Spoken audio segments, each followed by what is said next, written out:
You guys can see my screen. Yes, we can.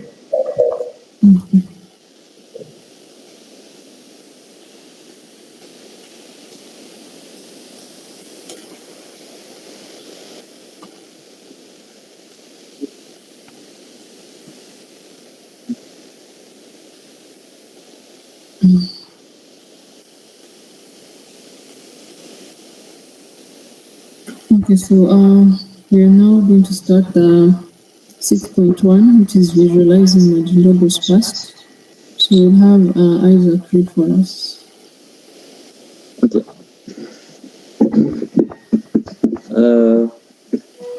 Congratulations, and next steps for addressing gender inequality in water access. Dear team, I hope this message finds you all well. First and foremost, I want to extend my heartfelt gratitude for your exemplary work on the water access project in Majindobo. Your commitment and the leadership shown by Chidi have been instrumental in driving this project forward, shaping our understanding of its challenges we face. Our recent project has shed light on several crucial aspects, including the gender dynamics in water collection, including the gender dynamics on water collection. The innovative use of photographs by our data scientists to analyze cues has provided us with meaningful insights into this phase of the crisis. This approach exemplifies the power of data in revealing underlying societal issues and the testament to the team's ingenuity. As we transition to the next phase, our focus must be on effectively communicating these findings to our key stakeholders, the national and local government, as well as our funders. The report we prepare needs to be comprehensive, clear, and impactful, conveying the full scope of our research and its implications. Dalilia, with your expertise in data visualization and Power BI, I'm entrusting you with the leadership of this crucial task. Your skill in presenting complex data is an accessible manner will be pivotal in crafting a report that not only informs but also engages our stakeholders, helping them understand the depth and breadth of the water access issues in Majidomo. The aim is to create a narrative that is formative and compelling, yet balanced and objective.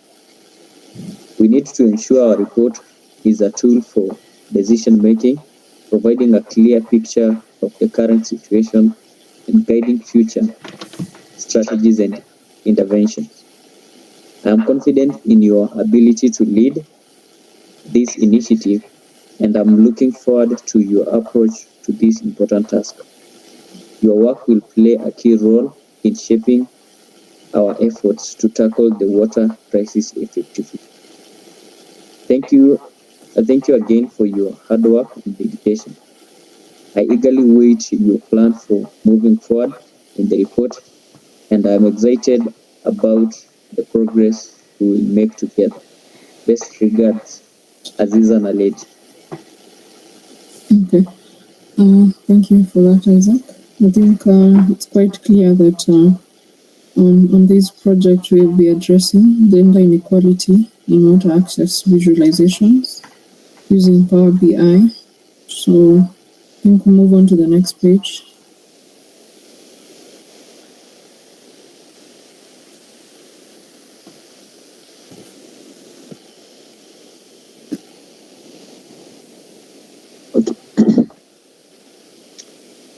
Congratulations, and next for addressing gender inequality in water.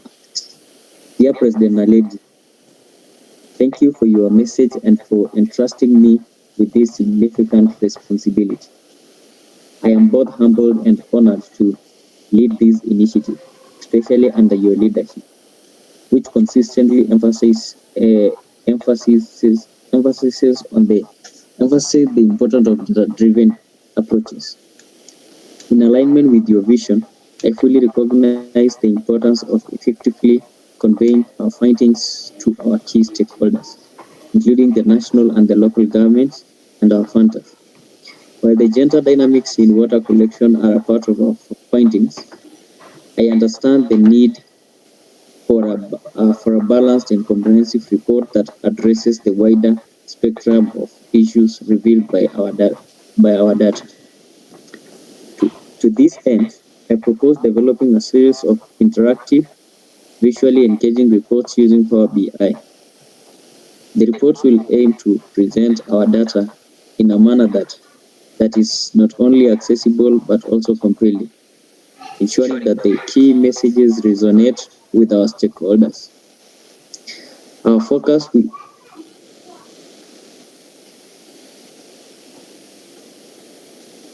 our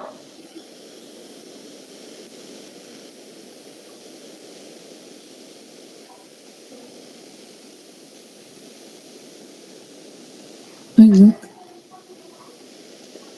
sorry, Mhm. but I can continue. So Thank you. to this end, I propose developing a series of interactive, visually engaging reports using Power BI. These reports will aim to present our data in a manner that is not only accessible but also compelling, ensuring that the messages resonate with our stakeholders. Our focus will be on clarity and impact, ensuring that the information provided in drives informed decision making and strategy formulation. In our visual narrative, we will utilize clean and intuitive designs with our color theme that subtly underscores the water crisis theme. Our goal is to make complex data comprehensive, engaging, and actionable. I believe that by presenting our data in this manner, we will not only inform but also empower our stakeholders to understand and address the challenges we face in Togo. I will be coordinating with the team to initiate this project promptly. We are committed to delivering a report that meets the high standards set by our mission and your leadership.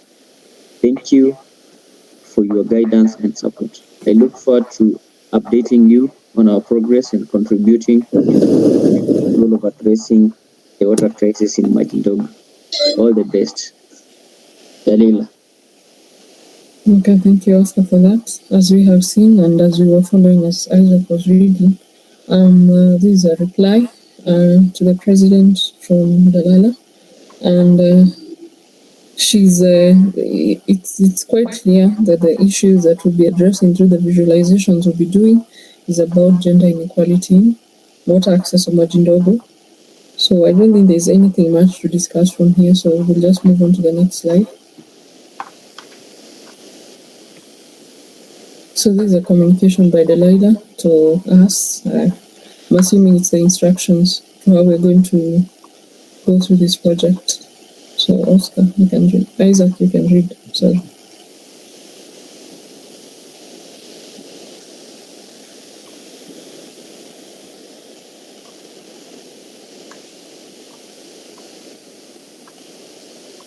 Isaac, you can continue.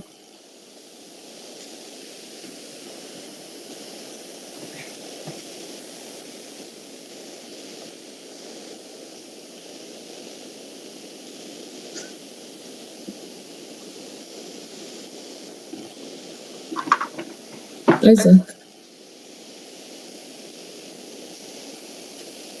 Okay. Let me be reading as we wait for Isaac to get back. Hello, team. I'm excited to work with each of you on this pivotal project to highlight the findings from the survey, data you worked on, and Yes. to add a dimension. Oh, sorry. You're back. Isaac.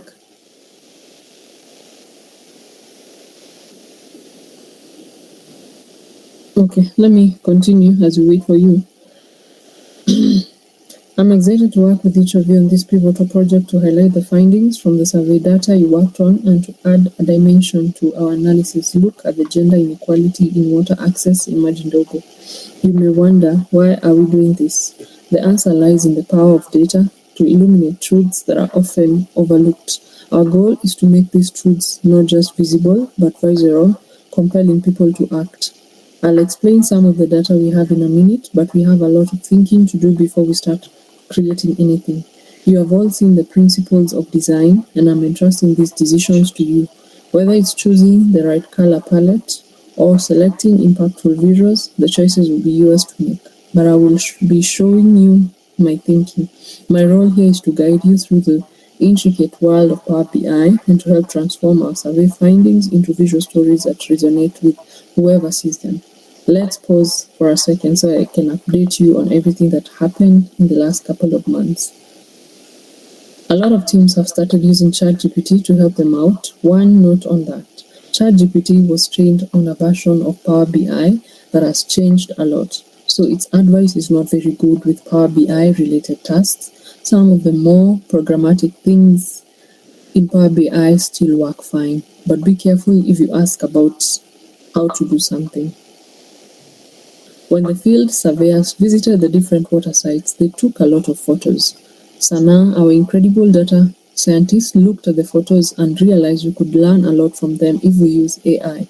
So here is the brilliant part. Sana used something called machine learning, a type of artificial intelligence, to analyze these photos.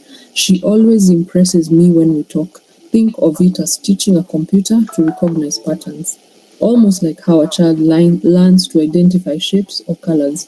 In our case, Sana trained the computer to detect people in the pictures, but even better, she figured out a way to see if the people in the queues were men, women, or children. So for each visit, we have an idea of the percentage men, women, and children in each queue. Anyway, here is an example of what her team did. So you can see the image. Identifying the female here, the male, and the child.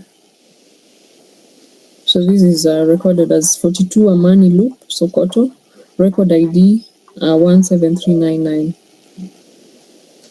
And it says here the AI identifies the different people in the image, classifies them, and counts each type.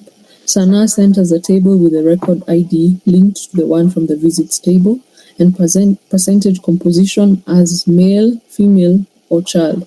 So for each time a queue time was recorded, we now know how many men, women, and children were in the queue at that time.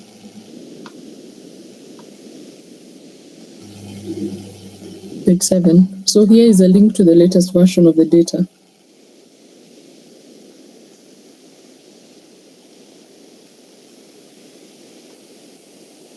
So the link is quite active. I'd already clicked on it and downloaded the data.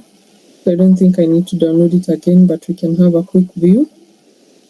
Inside the data, we have the location IDs, the addresses, the province names, the town names, location types, the record IDs, source ID, time of record, visit count, time in queues, assigned employee, and the dates, the description, the pollutant, biological, and the results, the type of water source, the number of people, hours of the day, day of the week, and it has a percentage of male, female, and the children.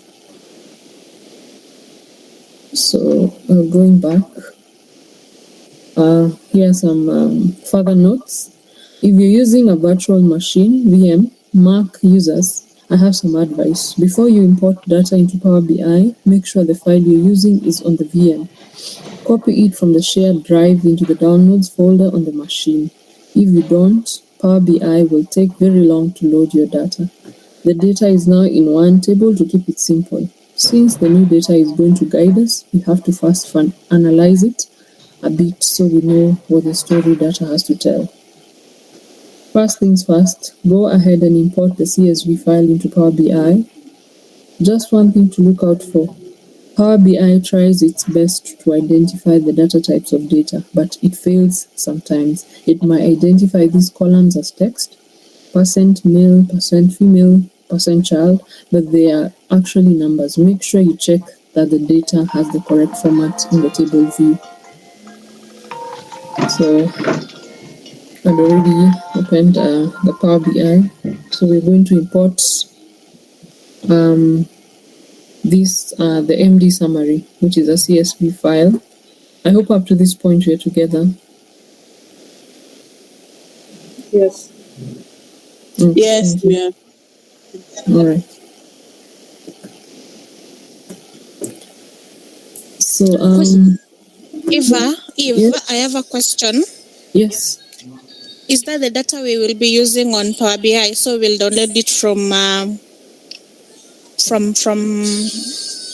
the slides. Yeah, this is the data we're going to use. So it's on slide page 7. Okay, thank you. Yeah. Since I had already downloaded it, I don't need to do it again, but it's here. So we go to our Power BI. Who is going to guide us on how we do the importation of data? Anyone?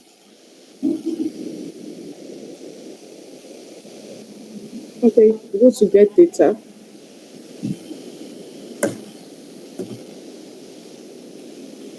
Yes. Text CSV.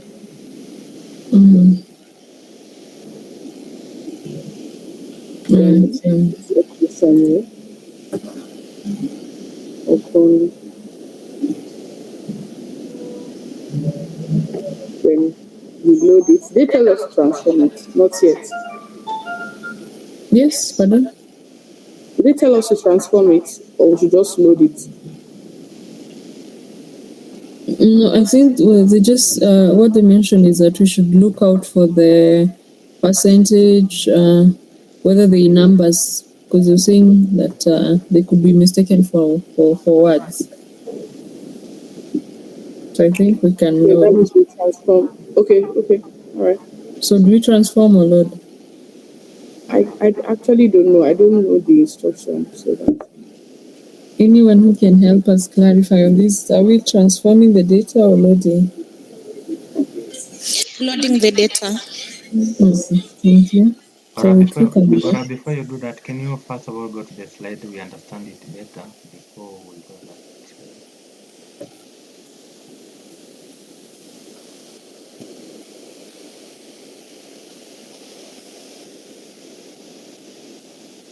So we're already here. It says that the first things first, go ahead and import the CSV file into Power BI. And just one thing to look out for. Power BI tries its best to identify the data types of data, but it fails sometimes. It might identify these columns as text. The columns listed are percent male, percent female, percent child, but they are actually numbers. Make sure you check that the data has the correct format in the table. That means you need to first transform. You need to transform it and check whether it has the correct format before All right. we now load it. Okay. So we just check the data type and we transform it. So we transform it, yeah?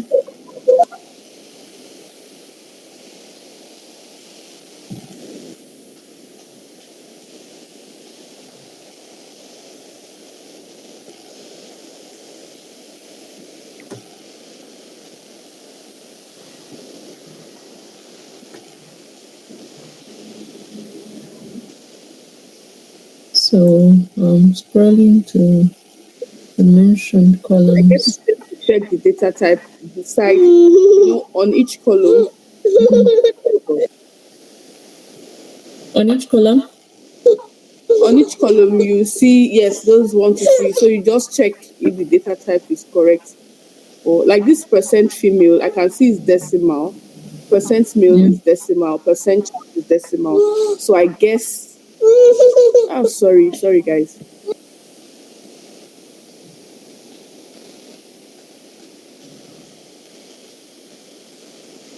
Anyone else to help us out as we wait on her?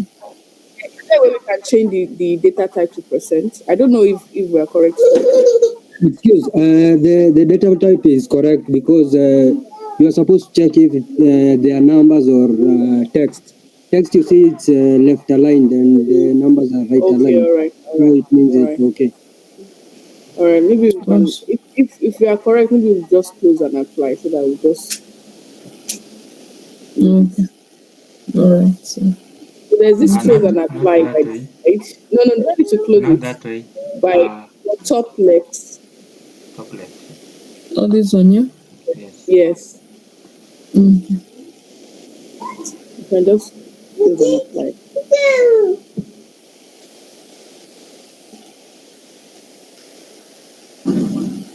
So the data is loading. We wait. So as it's loading, we could look on what we're supposed to do next. I don't know whether Isaac is back to help in reading. So we're good up to this slide. Eh?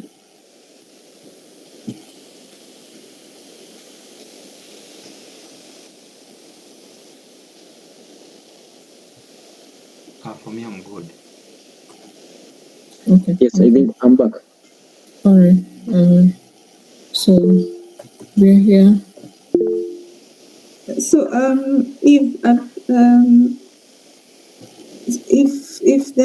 if the data is not okay, Mm-hmm. we will go to transform and try to fix it. Yeah. Is it possible to go back to? Let me just try and load anything because there were other options.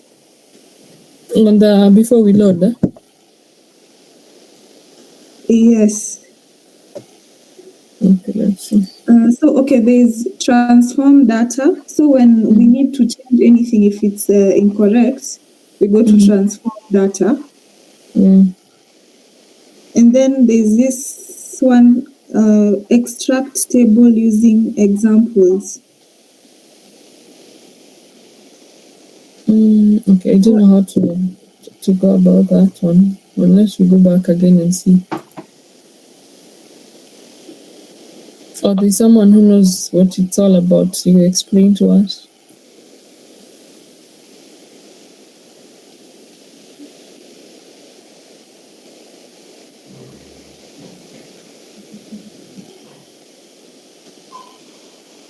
I think we can just continue. I'll try and go it out. Can you try to repeat the question kindly? I was a bit far. I was asking when you are trying to load the data, Yes, yes. there's this option for extract some. Let me just do it again and see what exactly it is. To transform we have load. Yes. So we've said that if we want to change the data, Yes, yes. we use transform data. Yes, yes. But there's this button for extract table using examples. What does it do?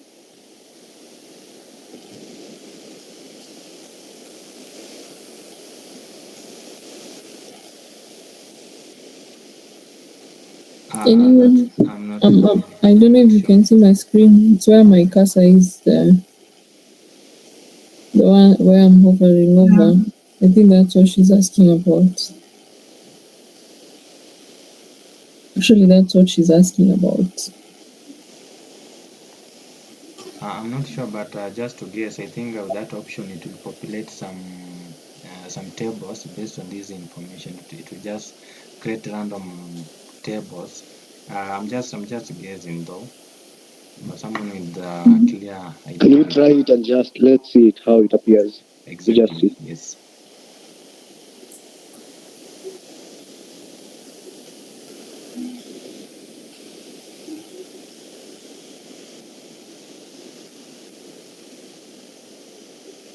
I think this is how it looks.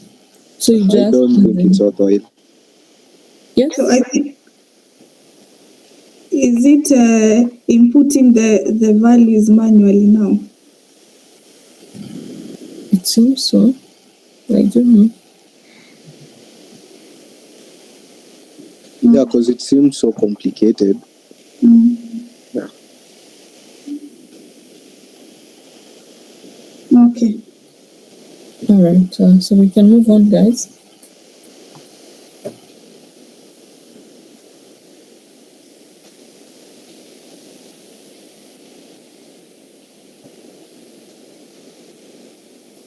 Isaac.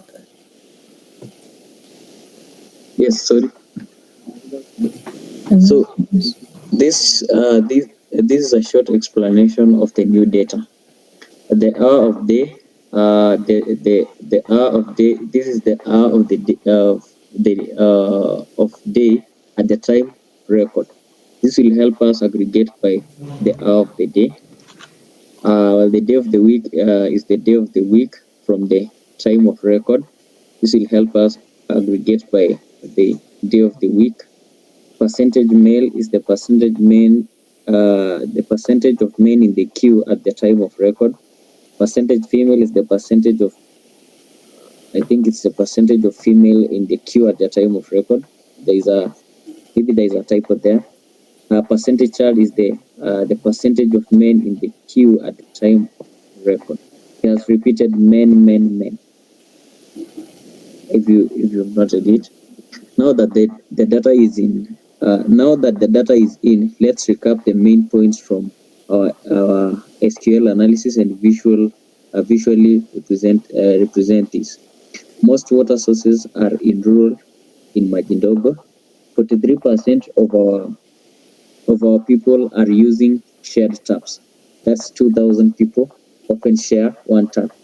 31% of our population has water infrastructure in their homes, but within that group. 45% face non-functional systems due to issue with pipes, pumps, and receivers. Towns like Amina and the rural parts of Amanzi and a couple of a town across Akatsi and Hawassa have broken infrastructure. 18% of our people are using wells, but within that, only 28 are clean. These are mostly in Hawassa, Kilimani, and Akatsi. Our citizens often face long wait times for water, averaging averaging more than 120 minutes. Queues are very long on Saturdays. Queues are longer in the mornings and evening. Wednesdays and Sundays have the shortest queues. Okay. Thank you, Isaac. So I think we'll start from here. She's giving a short explanation of the new data, which is where there is the hour of day, day of week, the percent male, percent female, and percent child, which I think we can view now on the data that we've loaded. So to view, we have this table view that is on our top left side. So we click on it and now we get to view the data. So here, the first column, we have the location ID, then we have the address, we have the province name, the town name, the location type, the record ID, the source ID, time of record. We can note that the time of record is both showing the date, year, and even the time it was recorded.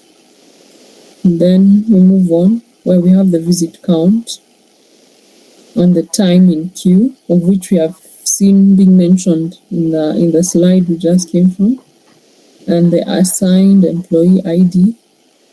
We have the dates, description, pollutant, ppm, biological, and results, which seem blank. I don't know whether it's blank for all the columns that we have. And then we move on to the type of water source.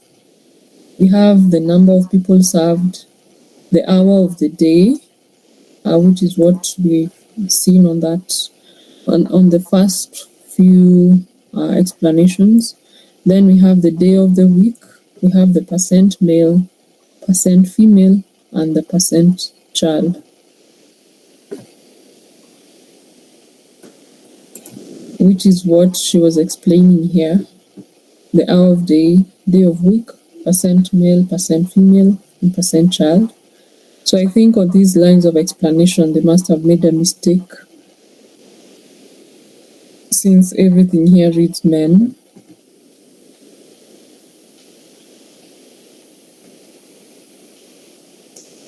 So this second part is a recap of the SQL analysis, and it says that the most water sources are rural in Majindogo. 43% of the people use shared taps, and 2,000 people often share one tap.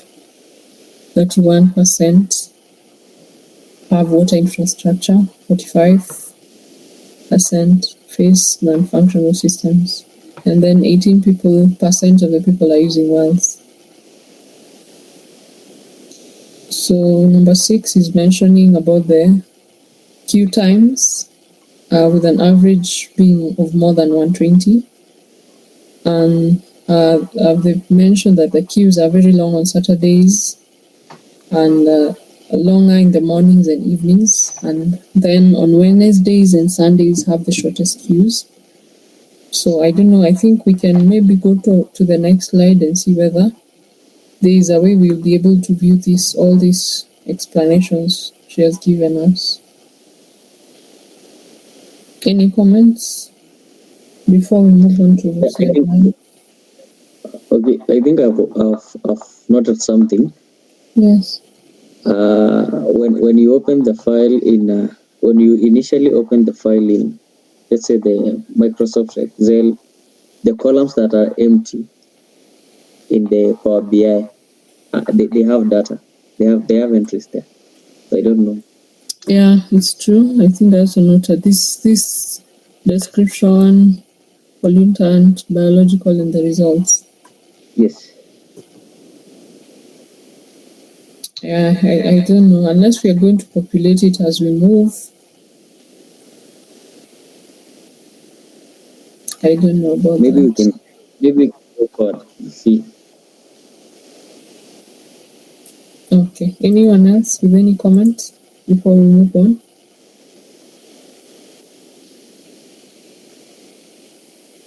Okay. Yes, silence means we can move on. We're in slide 9.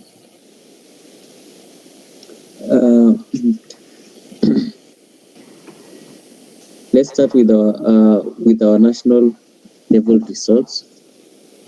We are going to make a couple of visuals on the same page that communicates the results of a survey at a high level. These are the insights we want to show on the page. Rural versus urban population. 43% of our people are using shared taps. 31% of our population has water infrastructure in their homes, and 18% of our people are using wells. Through this, we create the following visuals on a single page. Create a pie chart to illustrate the total urban and rural population split in Majindogo. Use sum, the number of people served, split by location type. Create a bar or a column chart showing the total population using the various water sources. Using the sum, number of people served, split by the type of water source. Remember the population was 28 million, was approximately 28 million. If you get more than that, remember the visit underscore count equal 1. Prevented duplicate records. So use it as a filter, a condition by adding visit count to the filter pane, selecting 1. Okay, thank you, Isaac. So basically now we're going to get into Power BI to create some visuals. So the first instruction is that we are supposed to create a pie chart to illustrate the total urban and rural population, which is what is referenced here in number 1. And we are going to use the sum, number of people served, split by the location type. So we're going to start with that. So we're going to go to the report view. And going to start with the pie chart before we populate it with the data. If I have Yes. a question, perhaps if someone can help me understand the difference between the reports and the dashboard, this Power BI.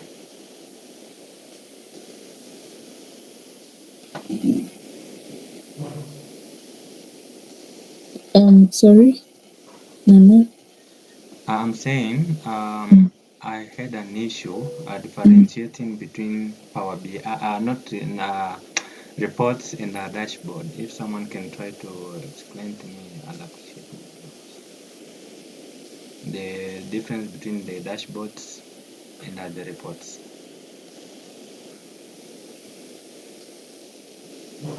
Anyone?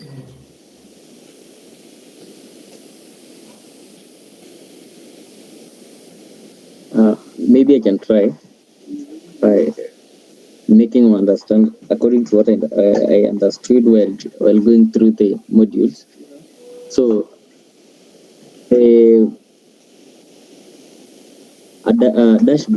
dashboards, they're like the live part of the analysis, whereby once you alter with a figure, it goes like it automatically updates themselves, and it primarily deals with the visualization part, while the report is now the deep analysis you do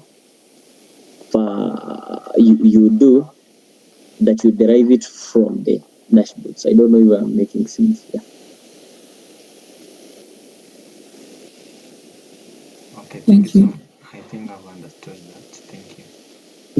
Okay, I think to add to what Isaac has said, it's like these slides that we are going through, you can consider them as a report because they are more detailed. And then now the visuals that we are going to do now, they are the dashboards because they are giving you a summary of that report. That was my understanding. Pardon kindly? I'm saying Yes. you can consider these slides that we are going through as a report because they have all the details. Mm-hmm. And then now the visuals that we are going to create as a dashboard, because now the visuals are representing what the report is saying, or the data that is in the report. Yeah, that was my understanding of the differences. Oh, it's not part. Basically, the report is not part of these interface. These are Power BI stuff. It's just an external thing. Clear overview of the project and all that. It's not related to this Power BI or. Okay, I think it's related. It's only that now the report is detailed. Oh. Yeah. Okay. Okay. Thank you. Okay. So I think we can start. So the first. Hi guys. Hi. Can I add on that? Yes. Majorly Nemaya report, let's say for instance there's a document we downloaded the other day. A report has to have more than one page. Like maybe it's a report from last year, a report from this year, a report from next year, like as it's a detailed over time. Baba, stop. 1 minute. Sorry.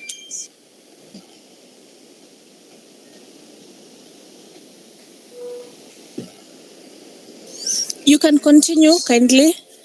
Oh, okay. So Neymar, you good?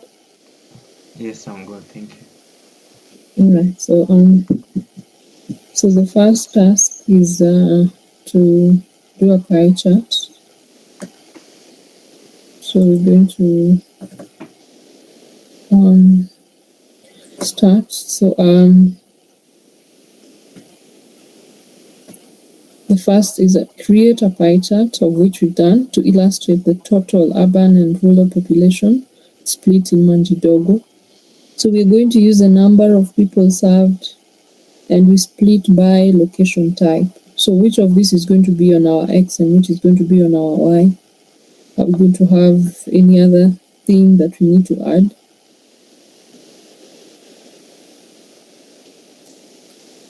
Anyone? How do we go about populating the pie chart?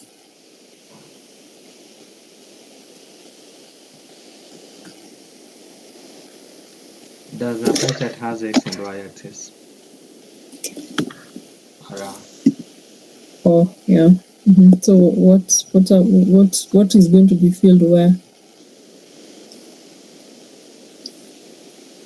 I think they just go randomly because the picture doesn't have an X and a Y axis. Okay.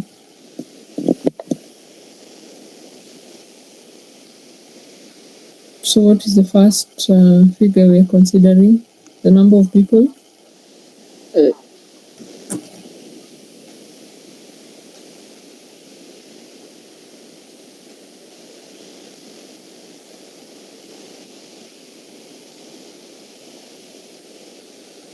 The number of people served.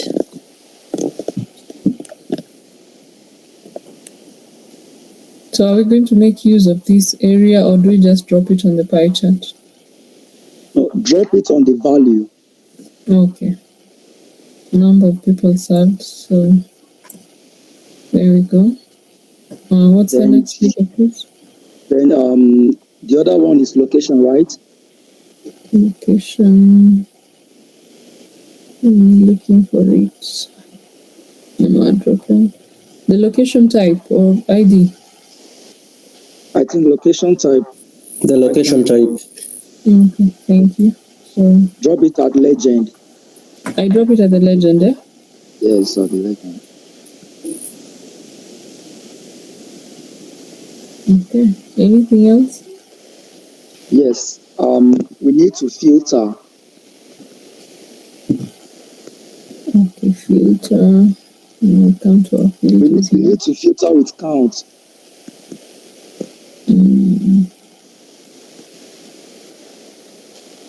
So we're going to add a data field here. Yes, so you will be dragging count. Oh, okay. Count.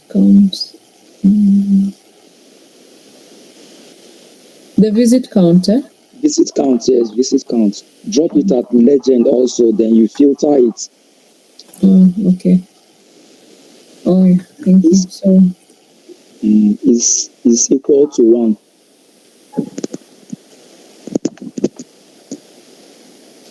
So for this filter, do we pick the advanced filtering or Yes, you basic? see this down. It's already on advanced. Oh, okay. The place you see is less than. Click the arrow so that the drop down will come up. All right, then is. Then 1. Input 1. Okay. Yes. Apply filter.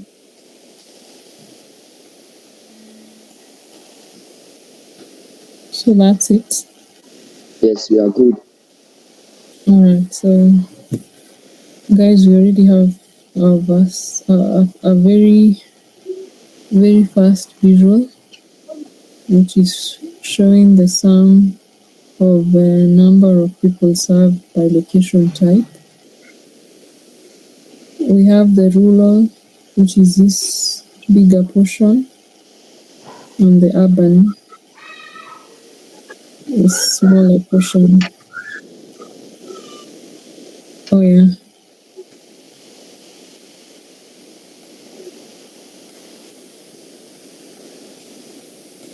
Okay, so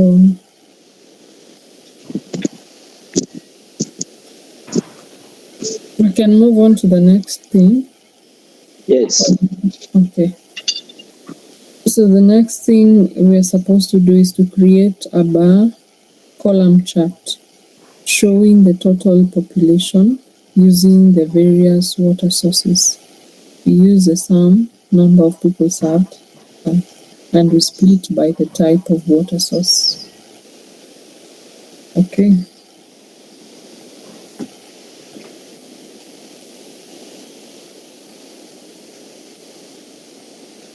So do we use the clustered bar chart or the column chart?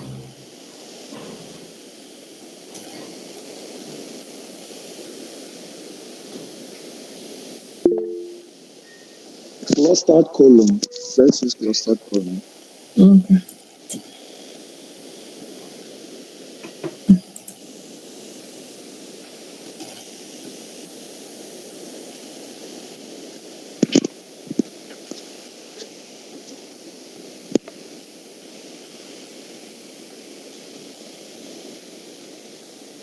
So again,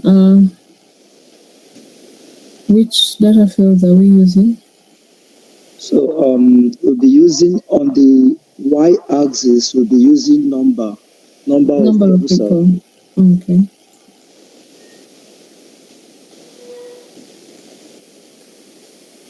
On our X.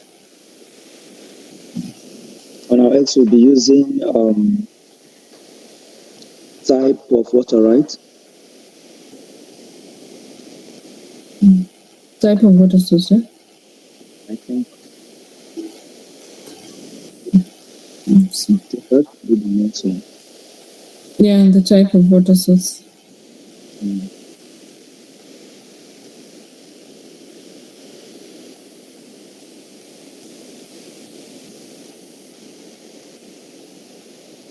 Then we need to sort. I mean, we need to filter. Sorry, we need to filter it again. Okay. So you'll be dragging the visit count. But we're still using the visit count again as a... Yes. Okay. Use it to filter. We can add it to x-axis or to the y-axis. Then when we are done with the filtering, we can remove it. Also, we add the visit count to the y-axis. Yes. Add it to the y-axis.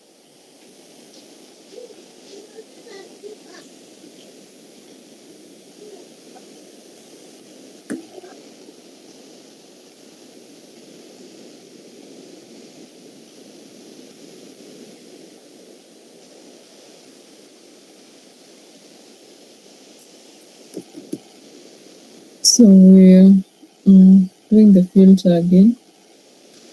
And you apply filter.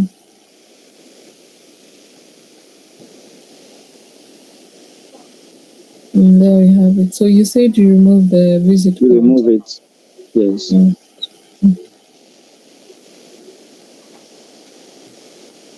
If you could explain what was the reason of adding there and removing it. Thank you. All right. You just need it for filtering. So if you leave it, it's going to affect the charts. That means you have added visit count to why what you need is you are just comparing number of people served against types of water source. So you just need the visit count for filtering, that's all. When you add it to the filter direct, it won't work. You say? When you add it to the filter direct without adding to the y-axis, it fails to work, or you might... I tried adding it to the filter, it didn't work. I tried several, it didn't work. All right, thank you. Okay, I have a question also. Why did we put it as a legend here? Or what goes in the legend column? All right, we still need it for filtering. It didn't affect anything there. That's why I didn't tell you to remove it. Okay. Yes, but we are supposed to remove it because you just need it for filtering, that's all. No, I'm asking why didn't we put it on the legend, this field for the legend? Okay, it doesn't matter where you put it. Just use it to filter, then you remove it. Oh, so that means even if we put it on this, we put it as a legend, we'll still remove it. Yes, you still remove it. No matter where you put it, you still remove it. Okay, maybe to add on the legend part, and I think this one applies on especially on these pie charts, because it's rounded stuff, and maybe you are not clear, you are not sure about what the blue color represents. So the legend is like a brief description describing what each color represents. But mostly, Yes, that's the work of legend. yes, but mostly on the bars, because it has the information on the X and Y axis, so there's no need for the legend. So basically, the purpose of the legend is just to give you what each color represents on the pie charts, I think. Exactly. Okay, thank you. So I have a question. So on the pie chart, we should also remove it. Did we remove it on the pie chart? You can remove it. The only reason I didn't ask how to remove it was because it didn't affect anything. Okay. Like, yes, that was the reason I didn't tell you how to remove it. So you can also remove it from. Okay, so we can remove it also here. I don't think we have to remove the legend, because that's what describes the pie chart. Okay. No, I'm talking about removing visit count from the legend. Because if you look at the pie chart, we have something on the legend already. We have location, right? Location type on the legend already, if you look at the pie chart. Oh, basically, yeah, I've understood. You can remove. Yes. So you can just remove the visit count.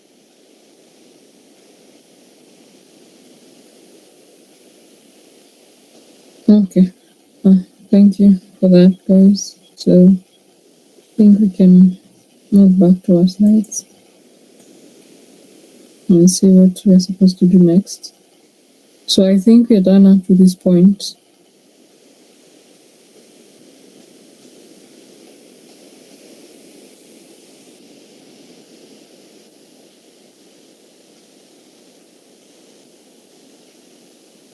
We can move on, guys, to slide 10. Or there's anyone with a comment?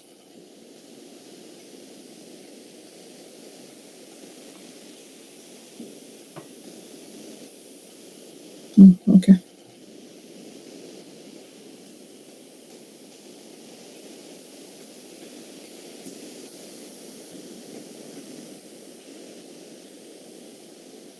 Okay, Isaac, can you read for us?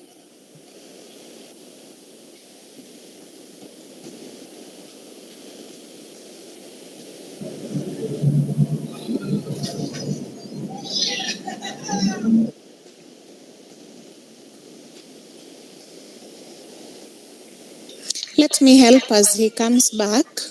Okay, thank you. Okay. I am a bit mean here. I choose a terrible color palette, and I'm going to make a lot more mistakes in the other visualizations, so we can see what good and bad visuals look like later on. This is what I got.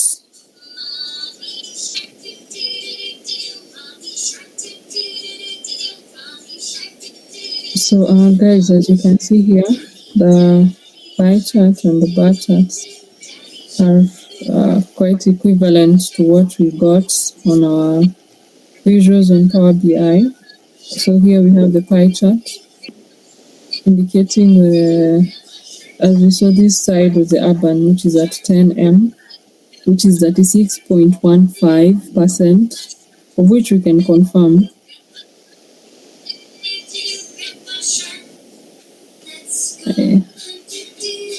I believe it's visible, guys. Yeah?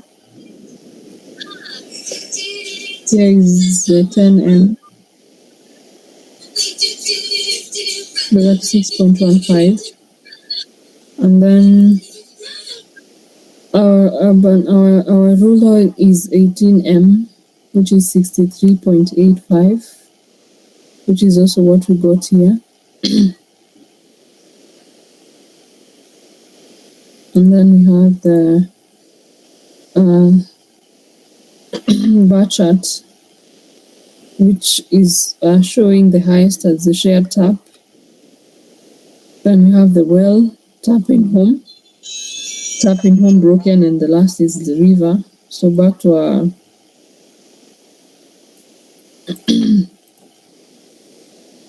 which is already what we have here as well.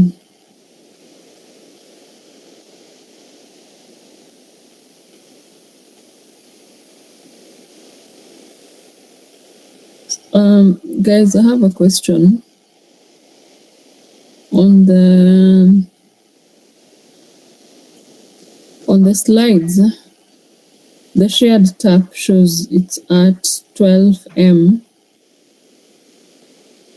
and on our presentation it's not indicated. So how do we adjust this column of the sum of number of people served to include the 12 M? Anyone? Or we are good as is? All right, I equally noticed that. I noticed that also, but I discovered that the more I expand the chart, the more those the scale changes. So if you expand that chart, you discover that the scale will change from 5M to 2M. You get me? Yeah. So the more you expand it, the more you get the scale changes. Okay. So So we that are was what good as I observed. all right. So we are good up to that point, guys, or there's anyone? I think you can try to do what he said. Yeah, try expanding the scale. How do I go about that? Expand the Just expand the visualization itself. The visualization. Oh, okay. Yeah, makes sense. Yeah, it's there.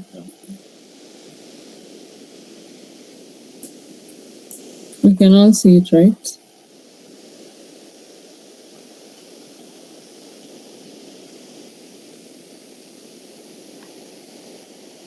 We can see it, guys. Yes, it's clear on my end. Yeah, sure. Okay, guys, I can see you from this end if you're giving a thumbs up or not. So I'm relying on your voices. Okay. All right. Okay, thank you. So I think we can move on. We are good up to this point. Yeah, Yeah, sure. to add on the same, I think guys, you can just be talking, because also I'm recording. I can't go to the people and check who is who has texted or what. So you just talk, because I have our moderator today is presenting, and also I'm recording the screen, so I can't go there. So you just talk.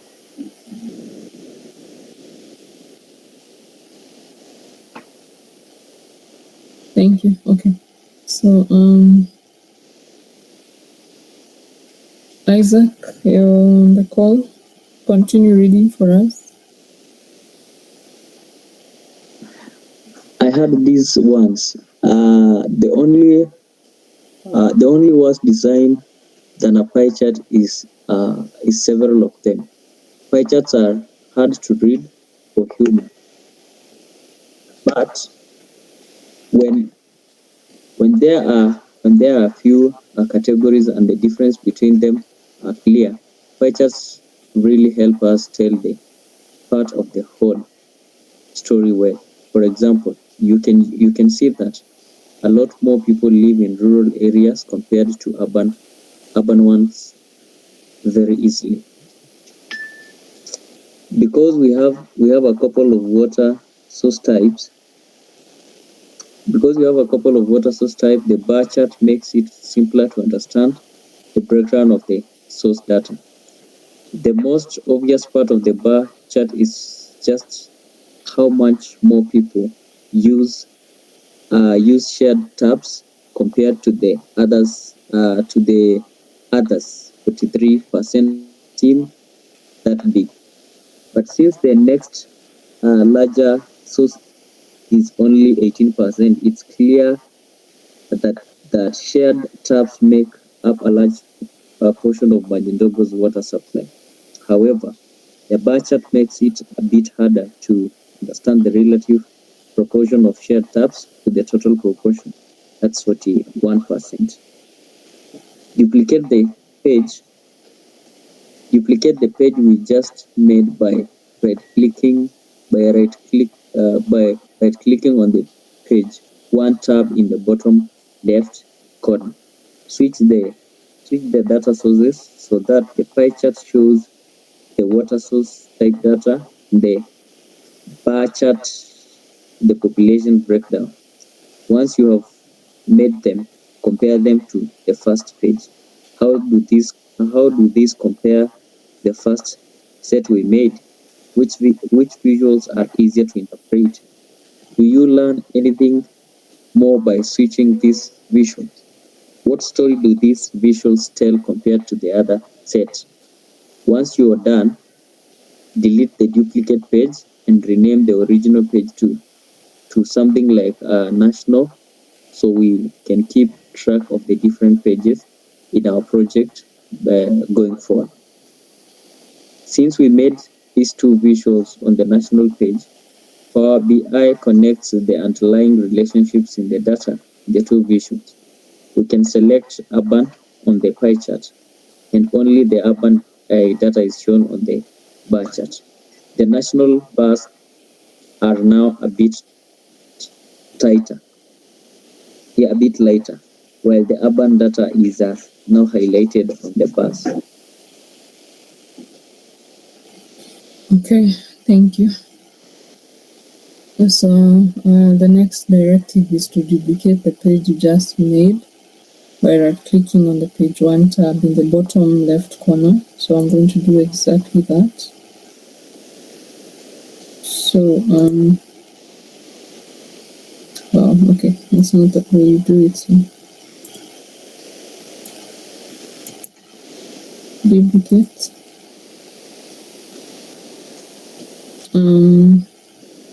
So what's the next thing that you're supposed to do on this duplicated data, guys?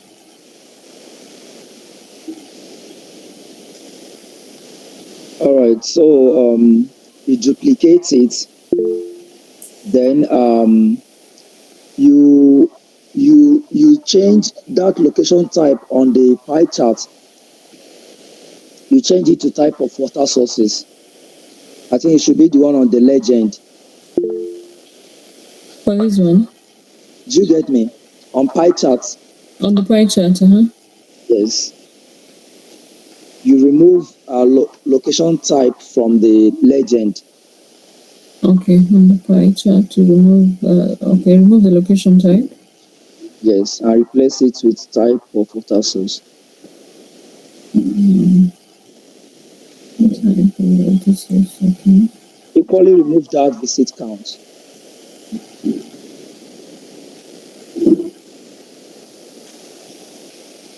Yeah, this is what I got. Okay. Then on the column chart, you remove the type of water source from x-axis and replace it with location type. Location type.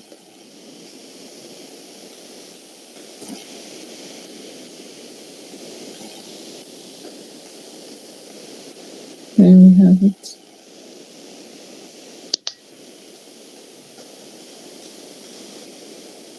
That's it, huh? Nothing else we're doing? Yes, that's it. Okay, so let's see.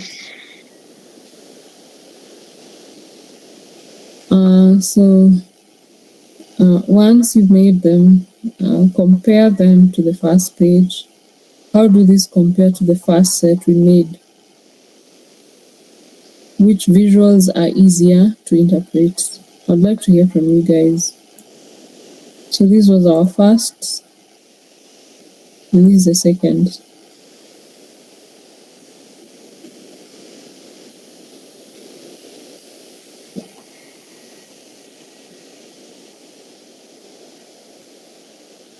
On my thing, I'll say on this one, I think I'll say it is easier to compare, though it has all the information like it is in the person, because there's a good contrast of colors. But I don't think that's the case, because also on the other one it has the same colors.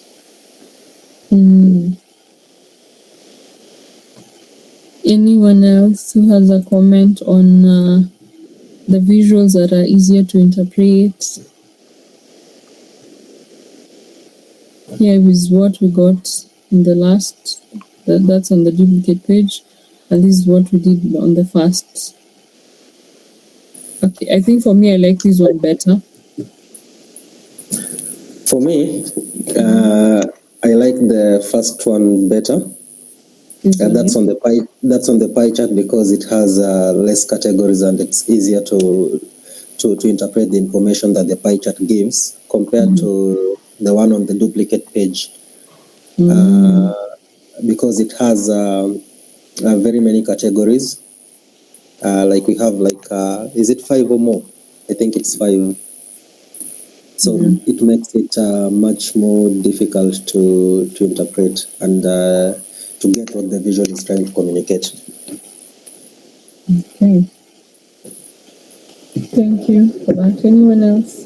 I also avoid using pie chart for categories that are more than 3 or 4 because it's very hard to compare. So I prefer the first one.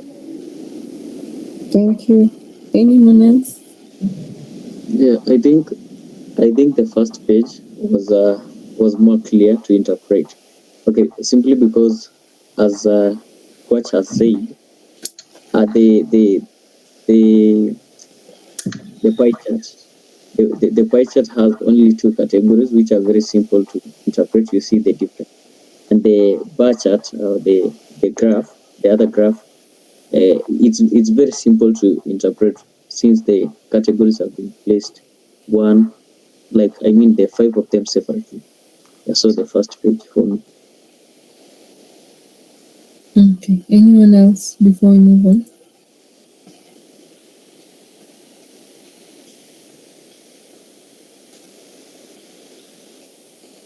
Anyone with comments with regards to anything they've learned more? Do you learn anything more by switching these visuals? And what story do these visuals tell compared to the other sets?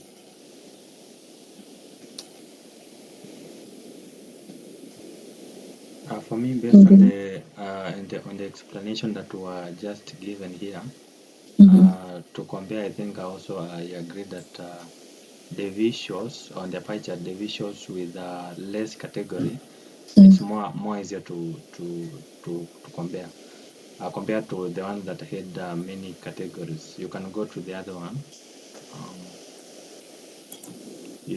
For colors you can distinguish, but to identify maybe the sizes of each category, I think can be a bit tricky. So I'm also in agreement that the first choice is the best. The first page is the best.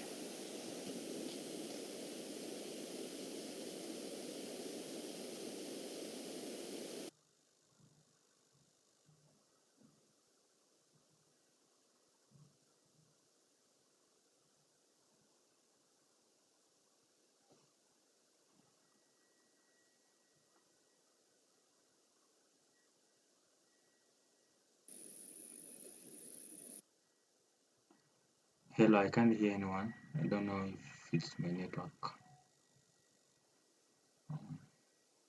I think they are quite. Oh, you heard me? You heard me? We're good. I think Eve was not talking. Hello, Eve.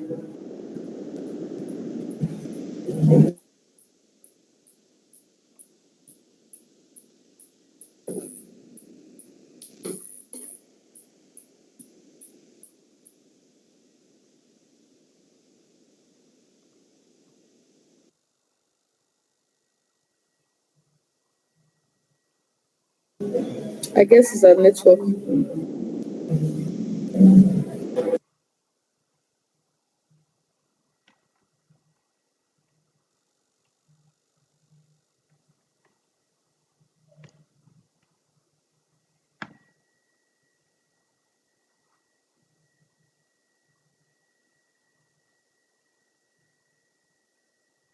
trans.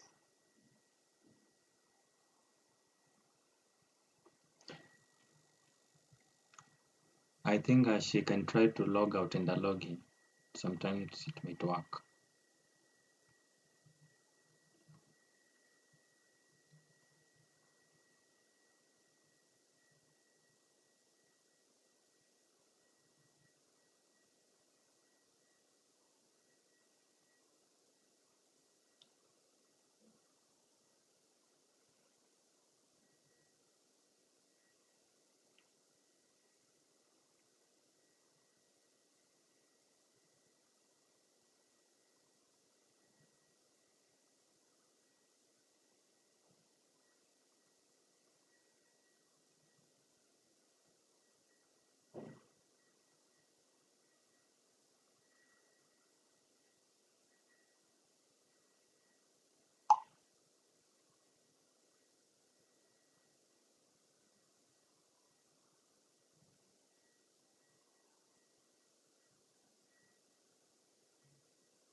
Yeah, I can hear Yes, you. I can hear you now. I see your screen.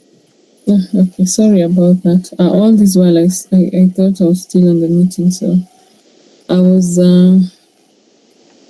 okay. We were here. At what point in time did you lose me?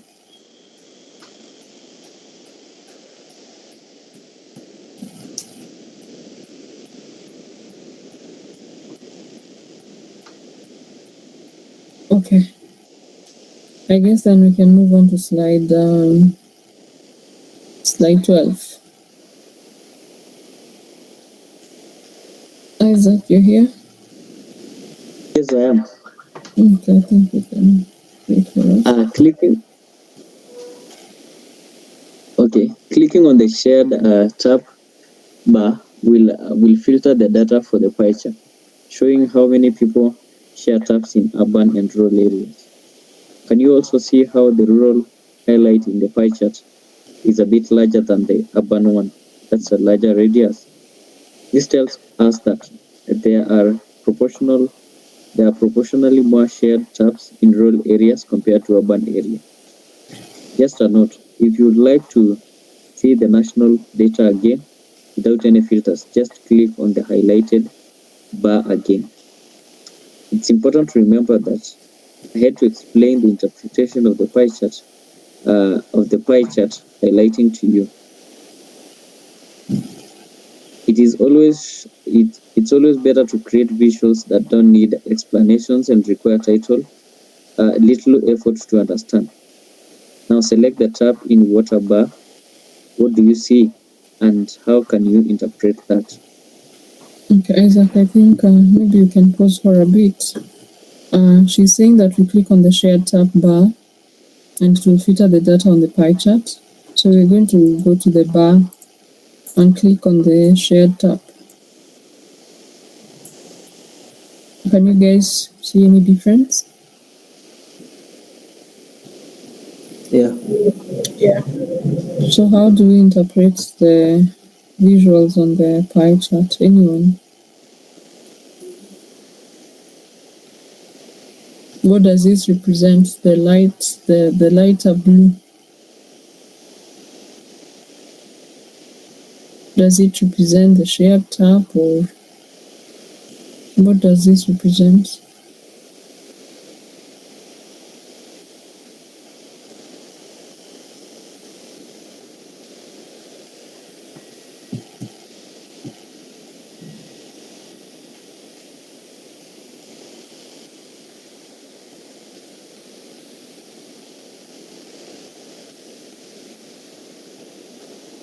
Guys, can you hear me?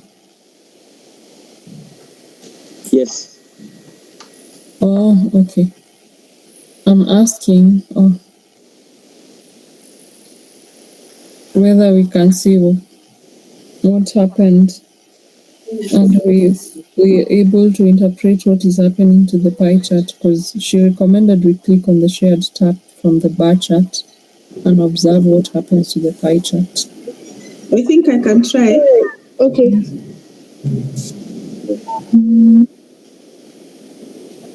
It's saying that the rural area. You can continue, Lauren.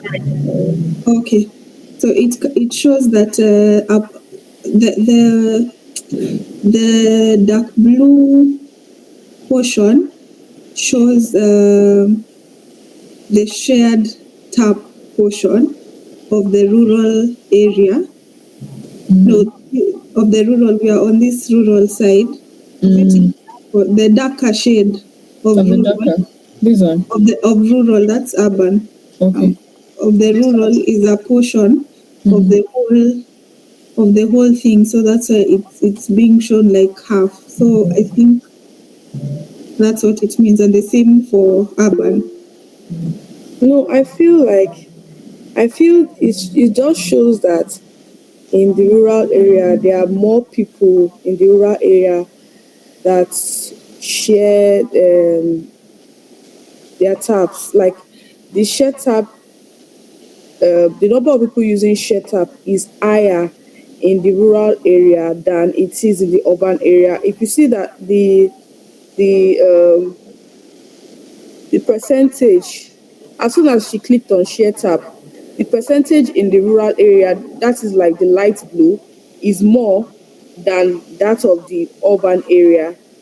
So it just shows that there are more people using share tap in the rural area than in the urban area. That's what I feel it is. Yes, I agree with you, but I think I was trying to explain why it has been divided. Like for each location type, you can see like there are two portions, the lighter one and the darker one inside. So that's what, yeah. So I was thinking maybe that means that it's part of a whole rural, but now that darker shade is the one for shared tap, which shows that rural has more and urban has less. And the same explanation applies to urban. The darker shade represents the shared taps portion. I don't know if that is correct, but I think that's what I understand it to be.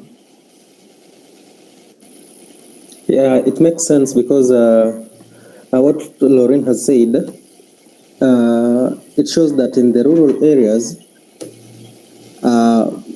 a lot of people share taps compared to the urban areas where maybe there's a possibility that we have taps in homes and fewer people share taps in the urban areas. And I think if you hover over the pie chart, I think it gives some percentage, I think. So the highlighted, it shows that maybe 32.41% of the people share taps in the rural areas. I don't know. Compared to the urban areas, which I think it's 10% out of the 36% who use shared taps. Yeah, I agree on that. Maybe we can try clicking. I can click on the well. We see how it's going to be. Yeah. Okay, so that's the well.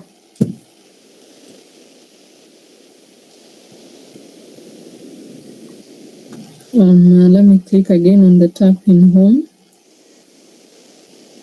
So we can see that on the rural it's reducing, while in the urban it has increased, or it seems like it has increased. Then we click on tap in home, broken. Then we click on the river. So I don't know if you all can see this, but when you click on the river, the rural seems to have a higher compared to the urban.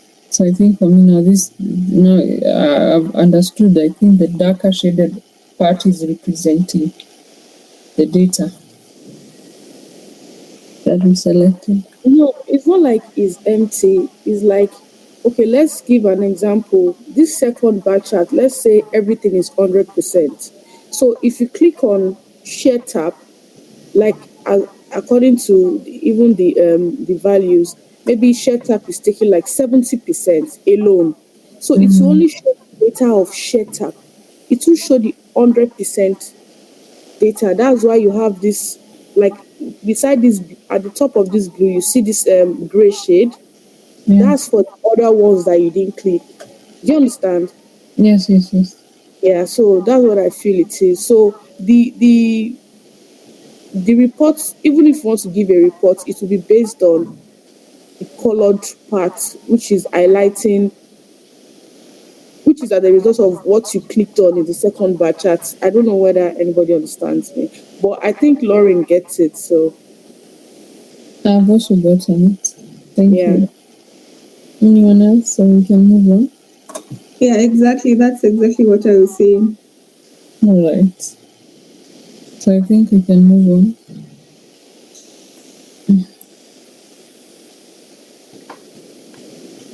And does it sum up when you add the rural and the urban? Does it sum up to 100%? Maybe on the highlighted part when you sum the rural and the urban.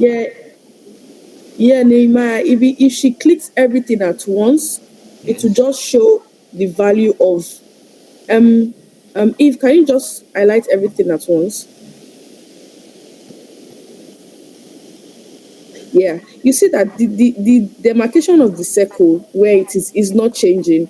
If you just click tab alone, it will only show the value of the share tab. The actual value of all the types of water source is not changing. But as soon as she chose one, it just showed the value of what that particular one represents in the pie chart. So it means the inner widget is the one that represents the share tab, right? Yes, she just chose one out of it. So the pie chart itself is not changing. Yes. It's just the share tab value that is just adjusting itself. I don't know whether I'm clear enough. Okay, thank you. Though if does okay, thank you for watching it. I think it's clear. Thank you. Okay, so I think we can move on.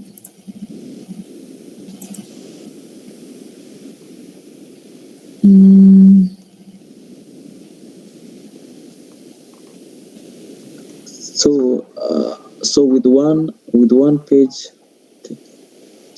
page, and using only two visuals, we could illustrate insights 1, 2, and 3, and learn something more about taps installed in urban versus rural houses we didn't know before.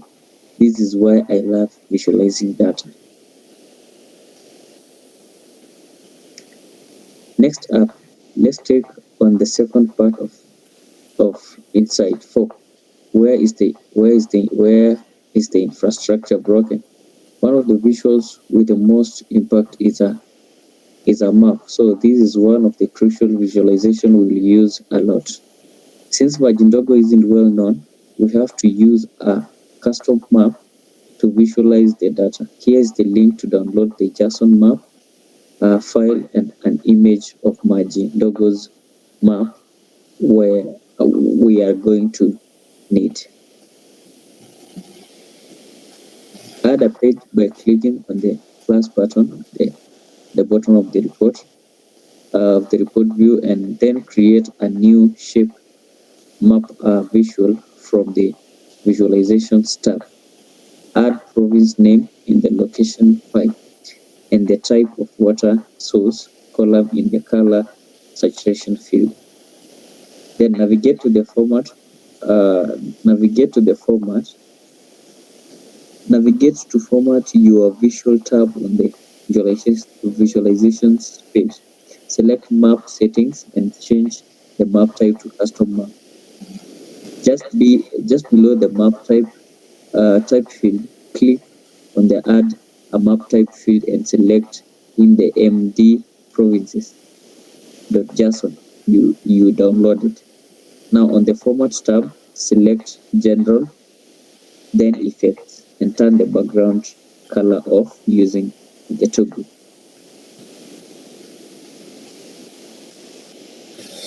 Okay, so we are required to. The next step is we are required to download the MD provinces JSON file and the MD map.png.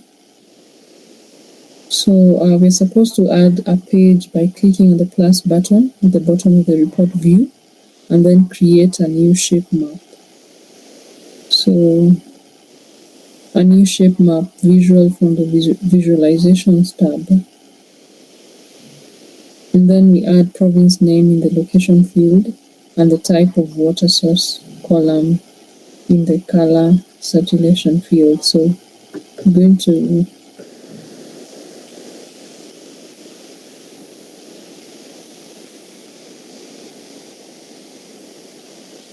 we're going to add a page, new page. We're told to create a new shape map, visual shape map. Okay.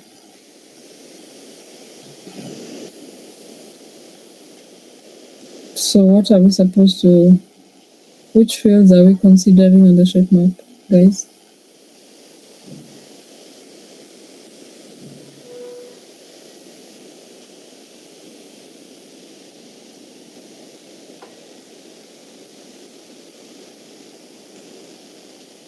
Anyone?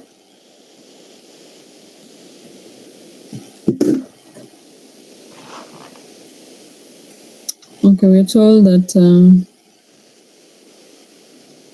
can you guys hear me? Yes. Yes, I can.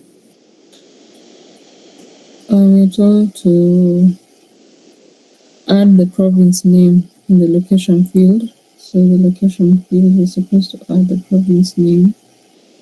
Province name includes here. And next you're supposed to add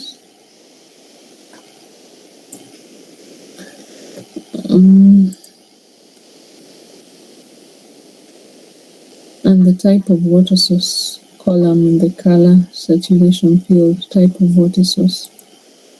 Type of water source, okay. Color saturation. Type of water source.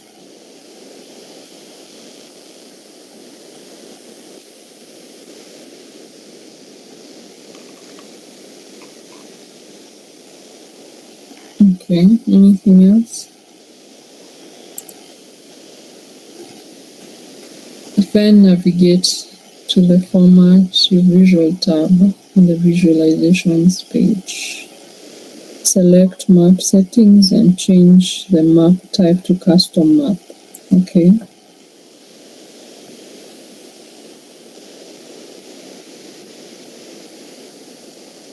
Custom map. Who can read for me the next steps? Anyone? Let me read for you.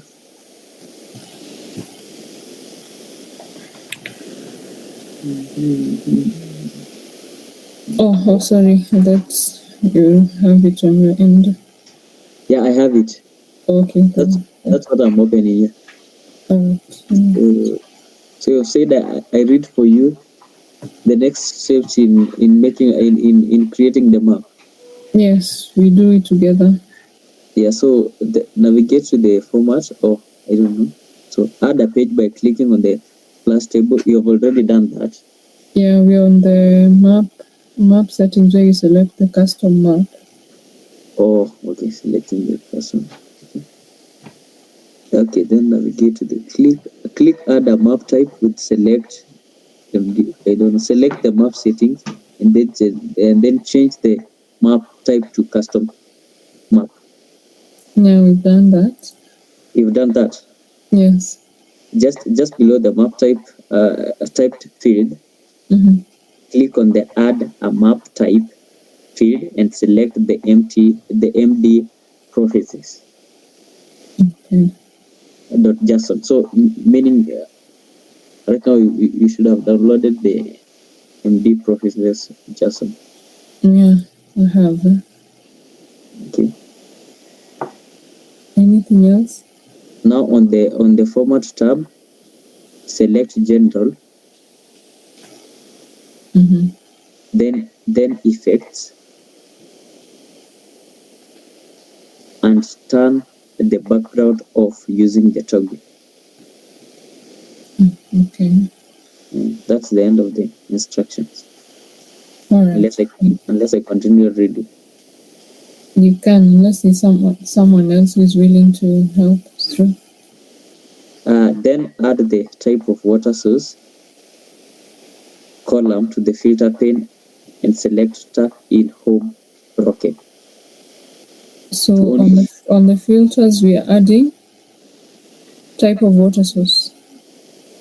Yes, I think after what I've read, like, okay, listen to the last statement I read from the previous line. Okay, now on the format tab, select general, then effects, and turn the background off using toggle. You've done that one? Yeah, I already did. I'm not seeing it. I've opened a different tab. So then add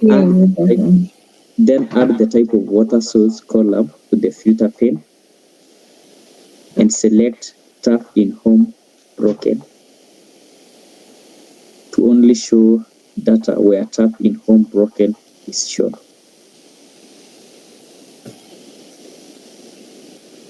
So we're adding type of water source. The type of water source, yeah. Column to the filter pane. Mm-hmm. You filter with. Then you filter. You select tap in home broken. Mm-hmm.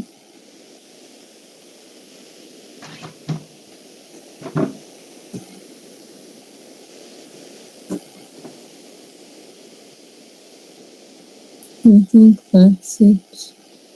This is what we have. Which when I hover with my mouse, it shows that this is Amanzi.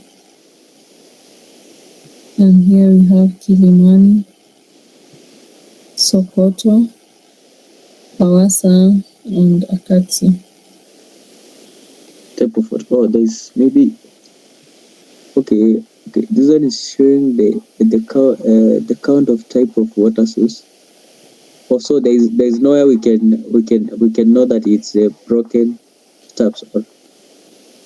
Okay, when you hover over it. It's just showing the count of the type of water source. So from here, you are not able to tell which is broken, unless have you included the broken on the filter? Yeah, I think because we've filtered it. Yes. I think because we've filtered the data set to tap in home broken. The count shows the number of the type of water source. Here is only tap in home broken, so it shows the count of maybe broken taps in Kilimani, for example. I agree with you. I think so. All right, I think that's at all. So we are viewing the tap in home broken, yeah? Yes.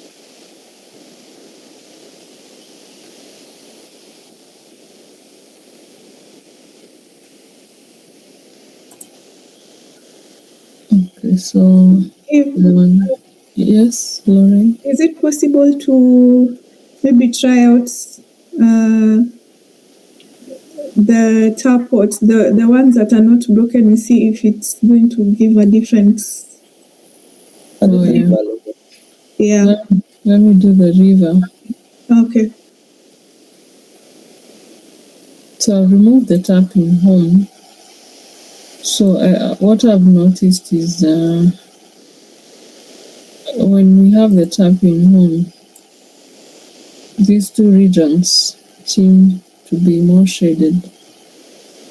But when we put the river and remove tap in home, there is these two.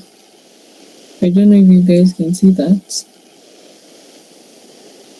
Okay. Yes, yes. Now we select shared tab and then select the river.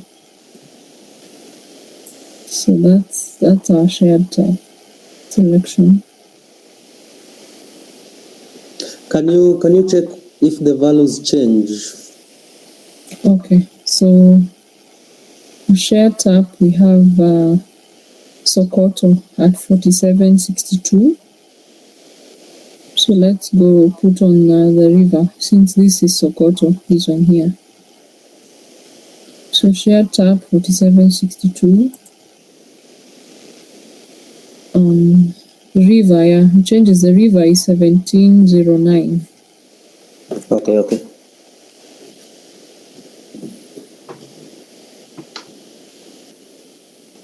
Okay, so we can continue.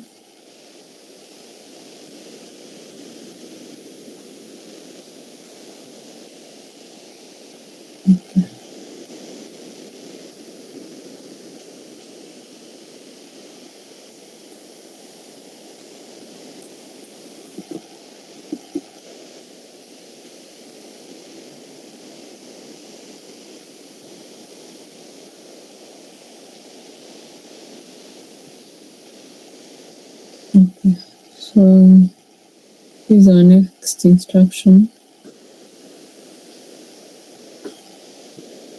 You should see a map of all the provinces in Majindogo. It is very hard to know what we are looking at. So let's improve it by placing an image behind the map.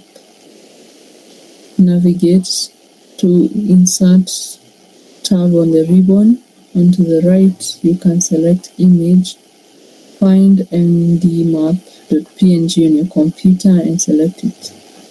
So we're going to navigate to the insert tab. Okay, so the insert tab, we add the image. Oh yeah, so here's the MD map. We select it.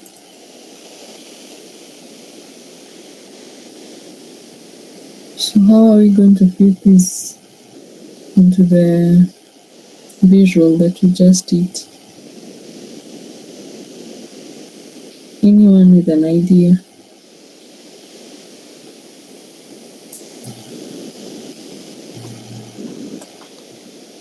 To do what? We are supposed, we've been told to improve the visual by placing an image behind the map.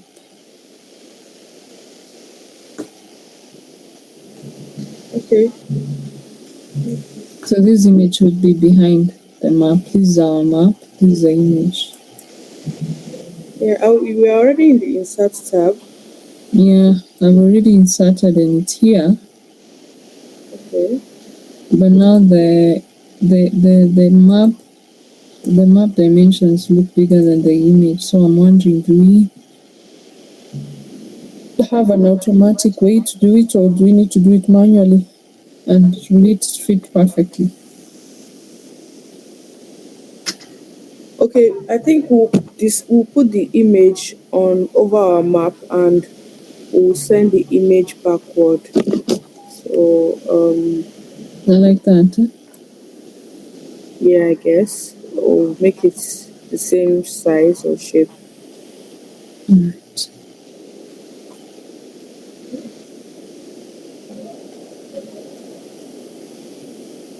Okay. So where will we get the send backward?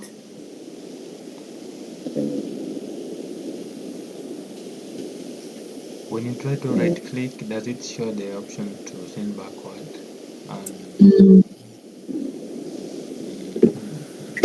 The format cell. Format, okay. On the ribbon up there. Format. Yes. Yes. Select send backward. Send backward. Okay.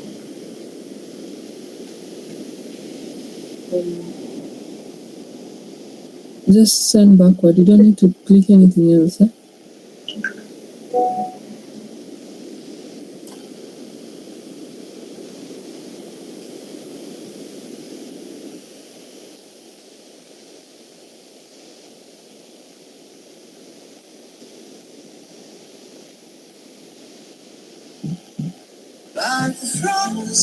So we're told to overlay them on one another.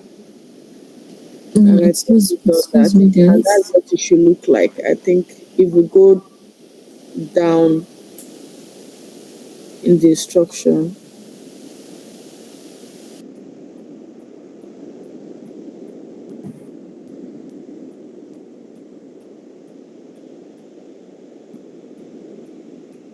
You did it a while ago. So yeah, I think I saw, yeah, I think.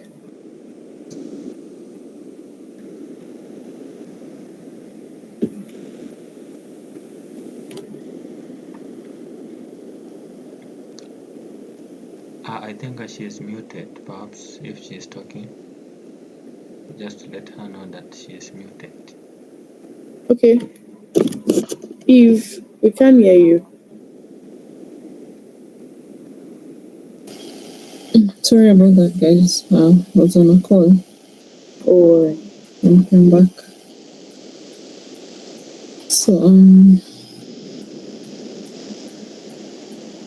So I think I selected the send backward, but when I hover my mouse out from this area, like goes back to that, or that's how it's supposed to behave. I think that's how it's meant to be. I think. I don't know. From the diagram they have here, I think that's how it's meant to be. Okay, so I guess then we can move on to slide 15. Unless there's anyone with a question or comment.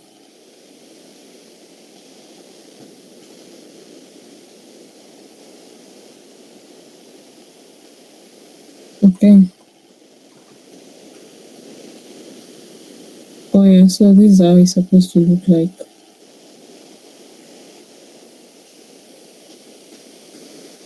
But now when we come here, oh, it's almost maybe missing a few points here and there.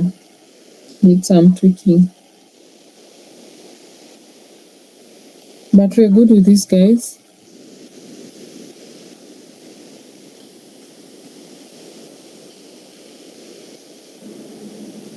Yes, to me it's okay.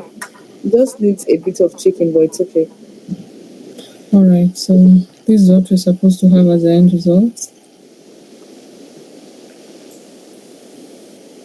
So I think we can move on to slide 16. We have around 8 slides to go. So, Isaac, you're still here with us? Yes, I am. Okay, kindly. Let's continue. Okay.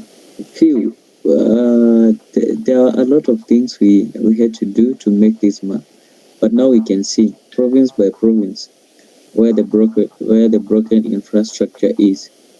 Amanzi is at the top of our priority, then Kilimani. Another cool feature is that you can select a province on the map and it will filter all the results to only include that province. This is a very intuitive way of adding a filter on a page without using the filter pane. Make sure to name this page too, so you can keep track of it.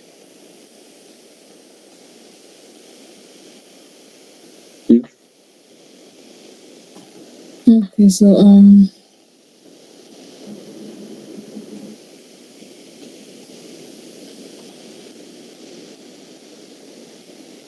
we're moving to the next page.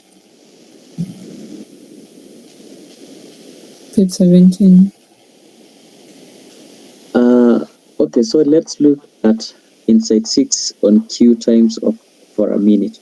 Create another new page. So create a new Power BI page and add the following visuals.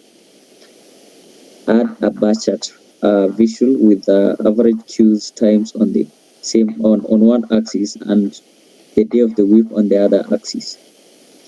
Create a line chart that plots the average queue time for the hour of the day and add the days of the week as a different colored lines. Create a bar chart that shows the average composition of queues for each day of the week. Hint: plot the average percentage female, average percentage male, and average percentage child on the y-axis, and day of the week on the x-axis. Create a scatter plot with a number of people served versus the average of time queue. Make sure to add a filter to this plot to include only data where the visit count is greater than 1. To use it as a filter condition, add visit count to the filter pane and use an advanced filter. Dalila, why visit count greater than 1? Well, I had a look and I noticed a data anomaly. If you are curious, before you added the visit account is greater than 1 filter, there is a line of values right at the bottom where the queue is 3,000 people long, but still only 30 minutes. We have to look into what happened there.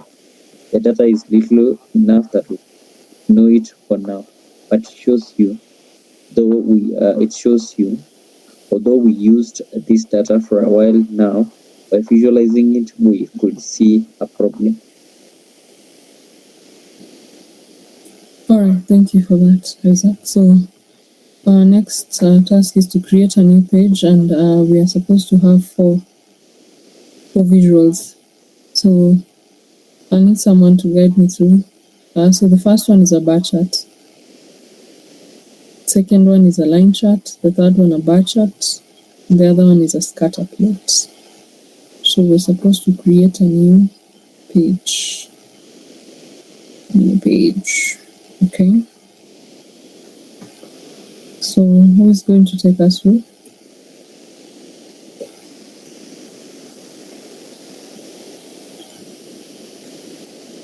Anyone?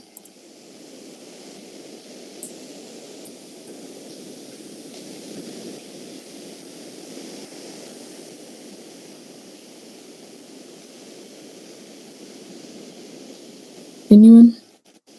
Okay, as you wait, I'll be doing the visuals, waiting to feed in the data. So we are doing a bar chart, a line chart, another bar chart, and a scatter plot.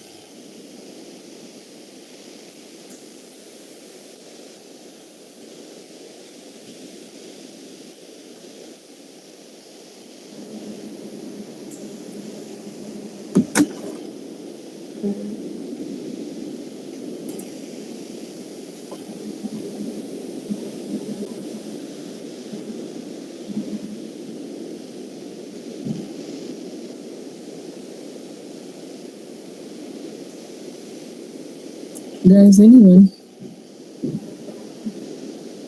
Let me try the first one. I don't know if I'll be correct. Okay.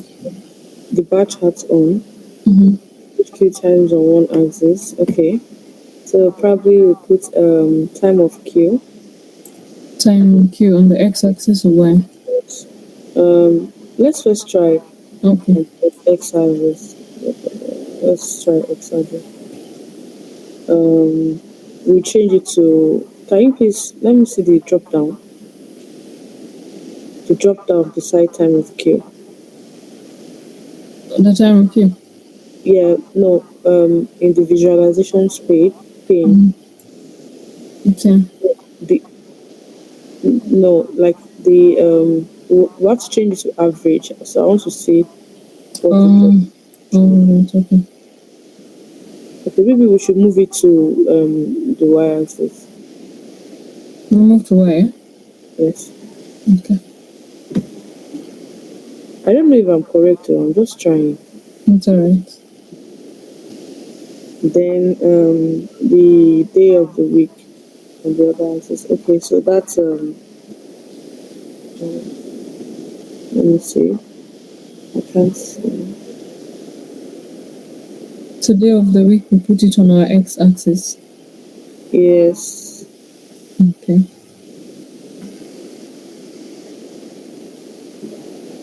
But we're asked to the time sum is no instead of sum of time in Q, we can change it to average.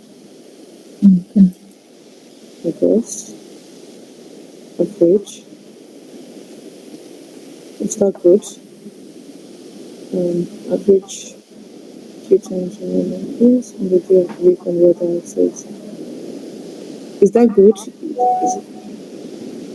Looks good to me. Maybe we do one.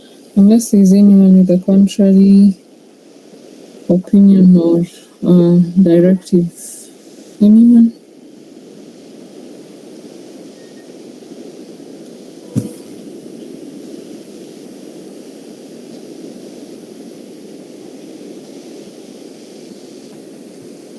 I think Asha has explained well. Okay. So we can move on to the next visual. Yes. Okay.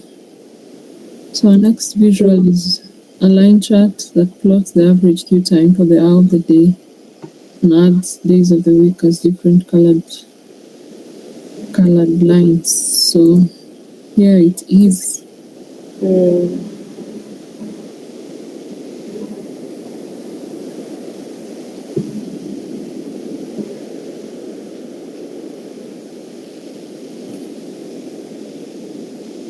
So for this one, the days of the week, can we put it in legend? Okay, let me do that. Since they said they want us to put it in different colors. Day of the week. We have it there. Average queue times for the hour of the day. So that means we need time in queue and hour of the day. Is there a way we can put time in queue and hour of the day together in the y-axis? Let's try and see. Time. We can try time in queue and hour of the day. Y-axis. Let's Then the days of the week. The different color. Oh. I don't even know anymore. Oh. What about X? What do you put on the X? Okay, let's put hour of the week in the x-axis. Hour of the day in the x-axis. Then the time of queue, we'll change it to average. Let's see. The time of queue should still be in the y-axis.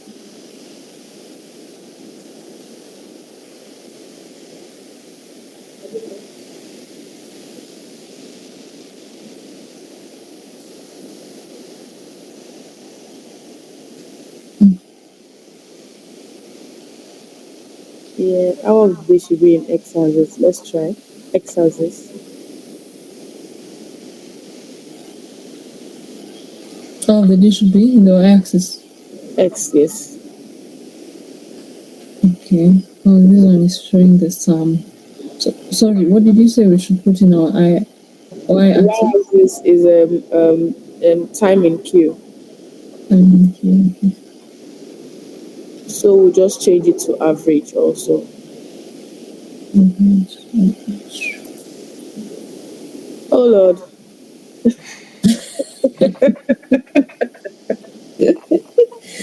Can you go to the slide? Can you go to the slide kindly? Okay, go back to the slide. I think we're showing the results. We're on track. Yeah. Oh, it's correct. Okay. Yeah. All right. Imagine, I thought it was wrong. It seems we're correct. Yeah.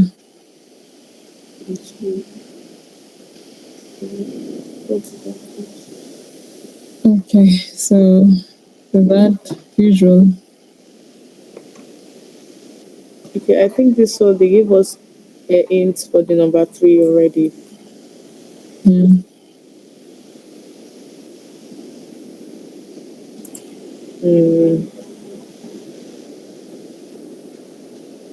So you can put the day of the week in on the x-axis. The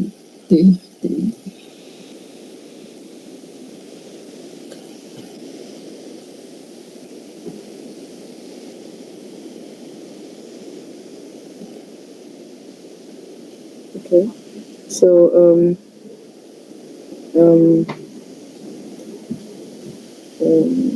percentage male. Okay, average percentage female and average percentage male. on the Y, or where are we putting Y this? axis, yes, they gave a hint already. And also average percent child on the y-axis. Those three on the y-axis. Okay. So Average, yeah? yes, you change everything to average. Okay. Y-axis. No option for that. No option. Yeah, it's suggesting either we move down to bottom, move X, move to legend, or two tips. Or should we? Can it stay in the secondary? Move them to the secondary. Yeah, let's see. Then okay, we only have the y-axis, x-axis, legend, and the small multiples and tooltips.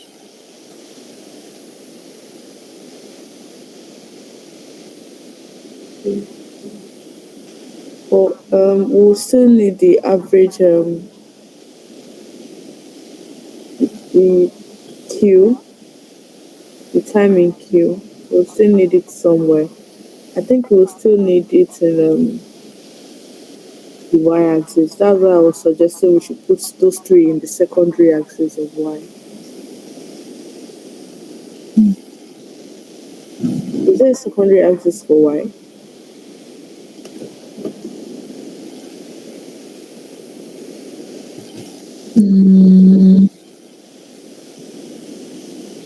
What if we do the...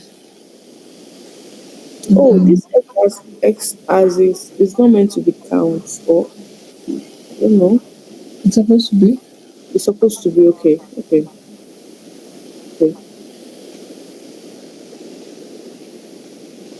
But we need to also put the time in Q. And it's meant to be on y. Okay, can we put those three in? But we're told to put it on the y-axis. I would have said we should put it in the legend. But I think the best way is to go to the slide in that under that second, I think the third part. We try to understand what they're asking there. Okay. On my end, I can't see the slide. It says create a bar chart that shows average composition of queues for each day of the week. The hint is plot the average percent female, average percent male, average percent child on the y-axis, and day of the week on the x-axis. And I think that this one is just straightforward now. Yeah, so day of the week. Is this a bar chart? This is a column chart. Is it a bar chart? It's a yeah, this is a column chart. Stacked bar chart. Yes, can change it to bar chart. This is a stacked column chart.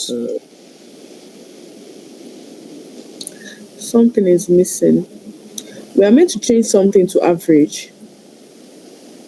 So that's the stacked bar chart. This is what we were using earlier, the stacked bar chart. The stacked bar chart. Oh. Yeah.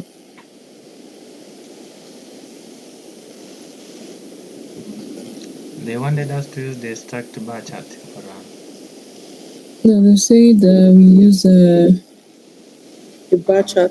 bar chart. They just say bar chart. So I think a bar or a column. Is Try there an using option to the clustered column chart. Clustered column, yes, that one. okay.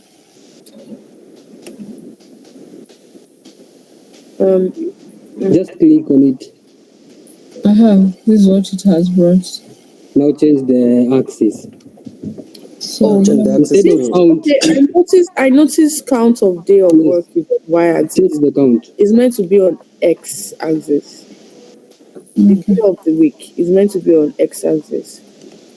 Or am I confusing myself? No, it's supposed to be. Yeah, it's meant to be on on the x-axis. x-axis, yes, Then those three should be on y-axis. Yes. on the y-axis. Yes, so I think that way we can change them to yes. So we change them to average.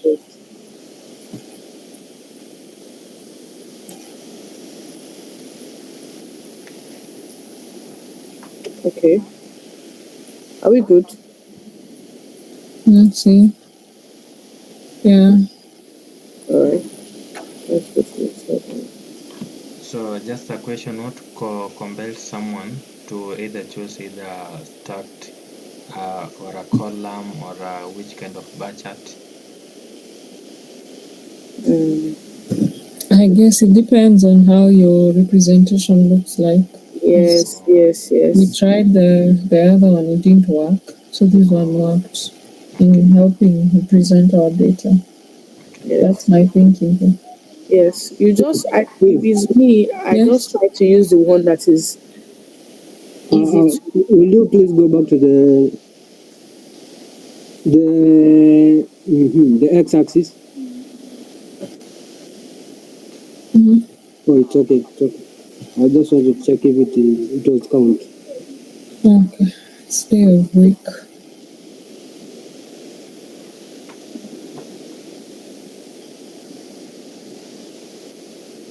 So I guess we can move on to the last one, which is a scatter plot. yes. Scatter plot. I think I'd already selected that. Yeah, scatter plot. So on the scatter plot, we're supposed to present number of people served versus the average time in queue. Okay. We can move the time in queue to y-axis and change it to average. Time in queue.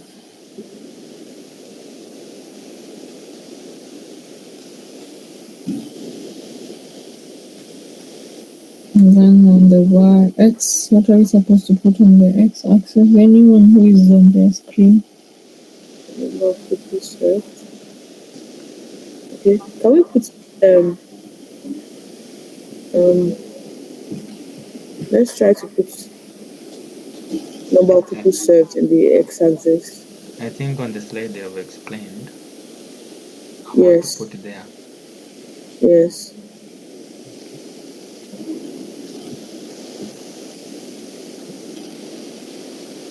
So on the number of people served, are we doing an average or the sum? On the x-axis. Let me see. Okay, we're doing number of people served. We'll move visit count to the filter pane. So remove the visit count is to greater than 1. Yes, so Visit count.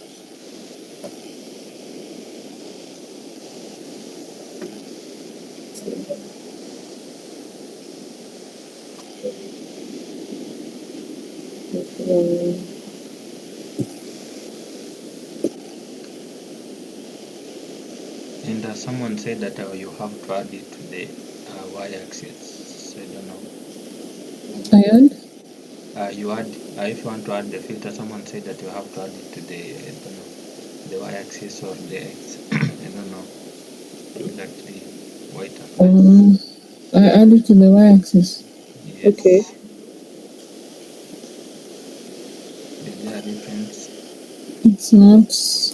Oh, It's replacing the. Okay. Unless it was in our y-axis.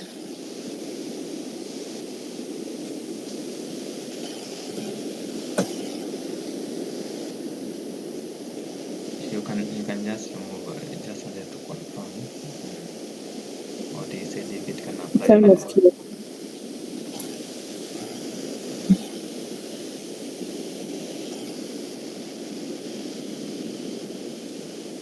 For y-axis, we were doing time in queue.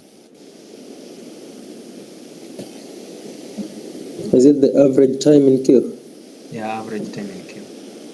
Okay. Average. Oh. Okay, what else is missing? Okay. The number of people. Can you just change it to not Not summarizing. Yes. Let's see. I think Very that's good. it.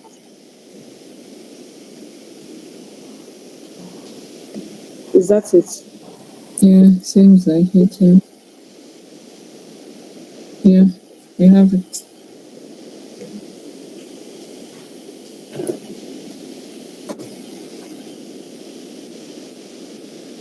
Okay, so our page should look like this, which is what we have here.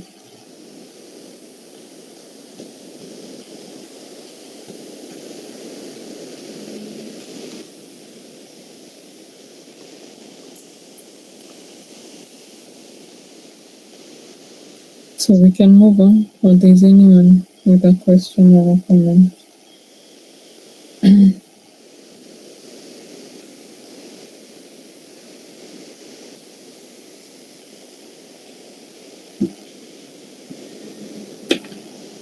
Yes. Any question?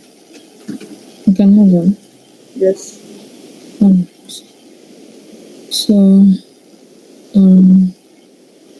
okay, so once again, these plots are not formatted well, are not laid out well, so we'll have to live with a bit of chaos for now. But let's analyze a bit. Isaac, you're on the call? Yes, I am. Okay. So the unique times per day bar chart really brings the point across that Saturdays have very long queues. If you are a citizen, will you get that from this visual? We need to change anything to make it simpler or clear. Would you choose another day to collect water if you saw this? If not, what do you need to see on this visual to get that message? You see how we need to think about visualization. It's not just a graph for the sake of a graph. Think through these questions and apply all of the knowledge from the academy to really critically think about it. Anyway, look at the queue times per hour graph now. Can you see the people? Can you see that people queue quite similarly during the week, but weekends are different.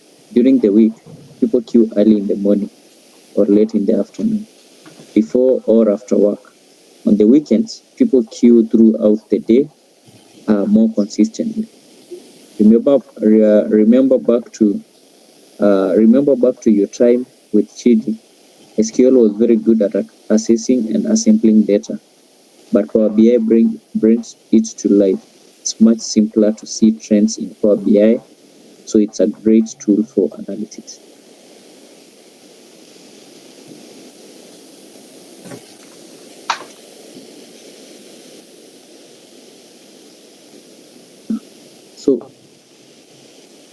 So you may be asking Dalila, come on, I can do this in a spreadsheet. You sure could, but select Saturday for a second. Instantly, the hourly data for Saturday blown up, and we can get even better insight. If people have to queue on a Saturday, 11 a.m. to 18:00 a.m. has 15% shorter queues. You can't do that in a spreadsheet. Next up, let's look at the clustered bar visual that shows the queue composition for the different days. You see the gender disparity here. Women queue for water a lot more than men, but we can see over the weekend, men do a lot more. As an analyst, that makes me curious. Why do men queue more on weekends? Maybe men are more likely to work full time, so women are forced to take this responsibility.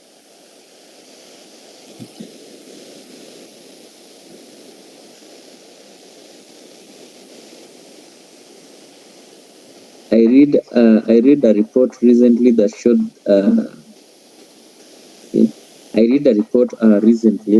that women in Africa are the primary water collectors in Africa. They are more prone to injury because they carry large containers.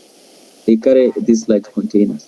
Women are often attacked when they collect water early in the morning and late at night. Women are the primary child carers, so children often have to go with their mothers to queue for water. This was my mother, probably yours too. And look at the queues. Women queue with their children in Majindogo too. This is why we need to change things. Lastly, let's look at the scatter plot.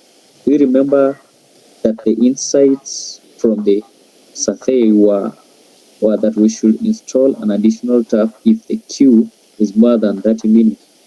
Well, this is the visual Shady used to make that decision. Without a visual, it wasn't easy to explain, but now you can see our thinking. So we can see the relationship between the queue length and time it takes is mostly linear. So if you add a tap close to shared tap serving 3,000 people, 1,500 of them can use the new one, and the 1,500 can use the old one. The queue time drops from 200 minutes to 100 minutes with just one tap. Installing 10 taps means that 300 people use each tap, and we get a queue time of 40 minutes.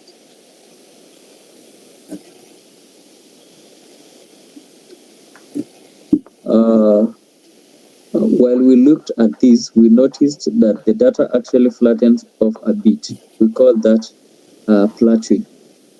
Around 3,000 people served. It puzzled us for a while, but Sana came up with a pretty good explanation. If queues are too long, people give up. The queue time don't increase much past 3,000 people because people see long queues and go back for water in other places.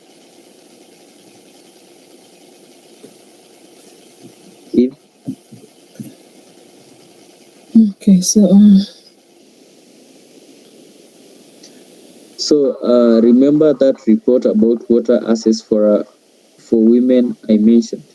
Sana had a look at some old crime records in Majindogo and managed to link thousands of crimes in the past 10 years to specific water source locations. These crimes happened at the locations in our current data set, or as people who are traveling to and from that location. Each crime has a unique crime ID, the type of crime that was committed, the gender of the victim, and the location ID. To make it simpler this week, I added the day of the week and the hour of the day that the crime occurred. Here's the link to the data. Okay, so guys, we're in slide 22. I'm really feeling quite exhausted. I don't know whether I'll be able to do the MCQ today. But as Isaac was taking us through this write-up, it was an explanation of what we just did. So I don't really think I need to do some further explanation unless there is anyone who has a question or a comment.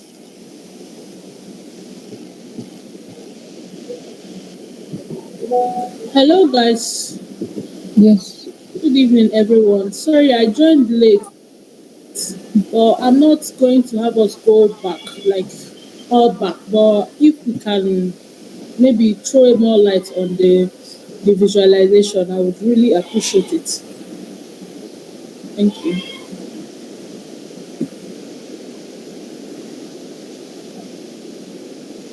Who is going to help explain the visualizations?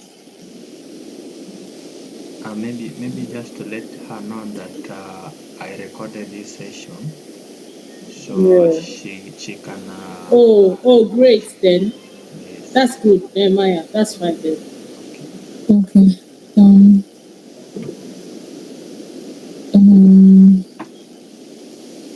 I'd like to suggest we meet again tomorrow. I don't know if this is okay with you guys. So I'm really quite exhausted. I don't know whether we'll be able to do the MCQ today. Let's do it tomorrow, kindly. Because I've not even finished also the slides. I'm just plotting some stuff.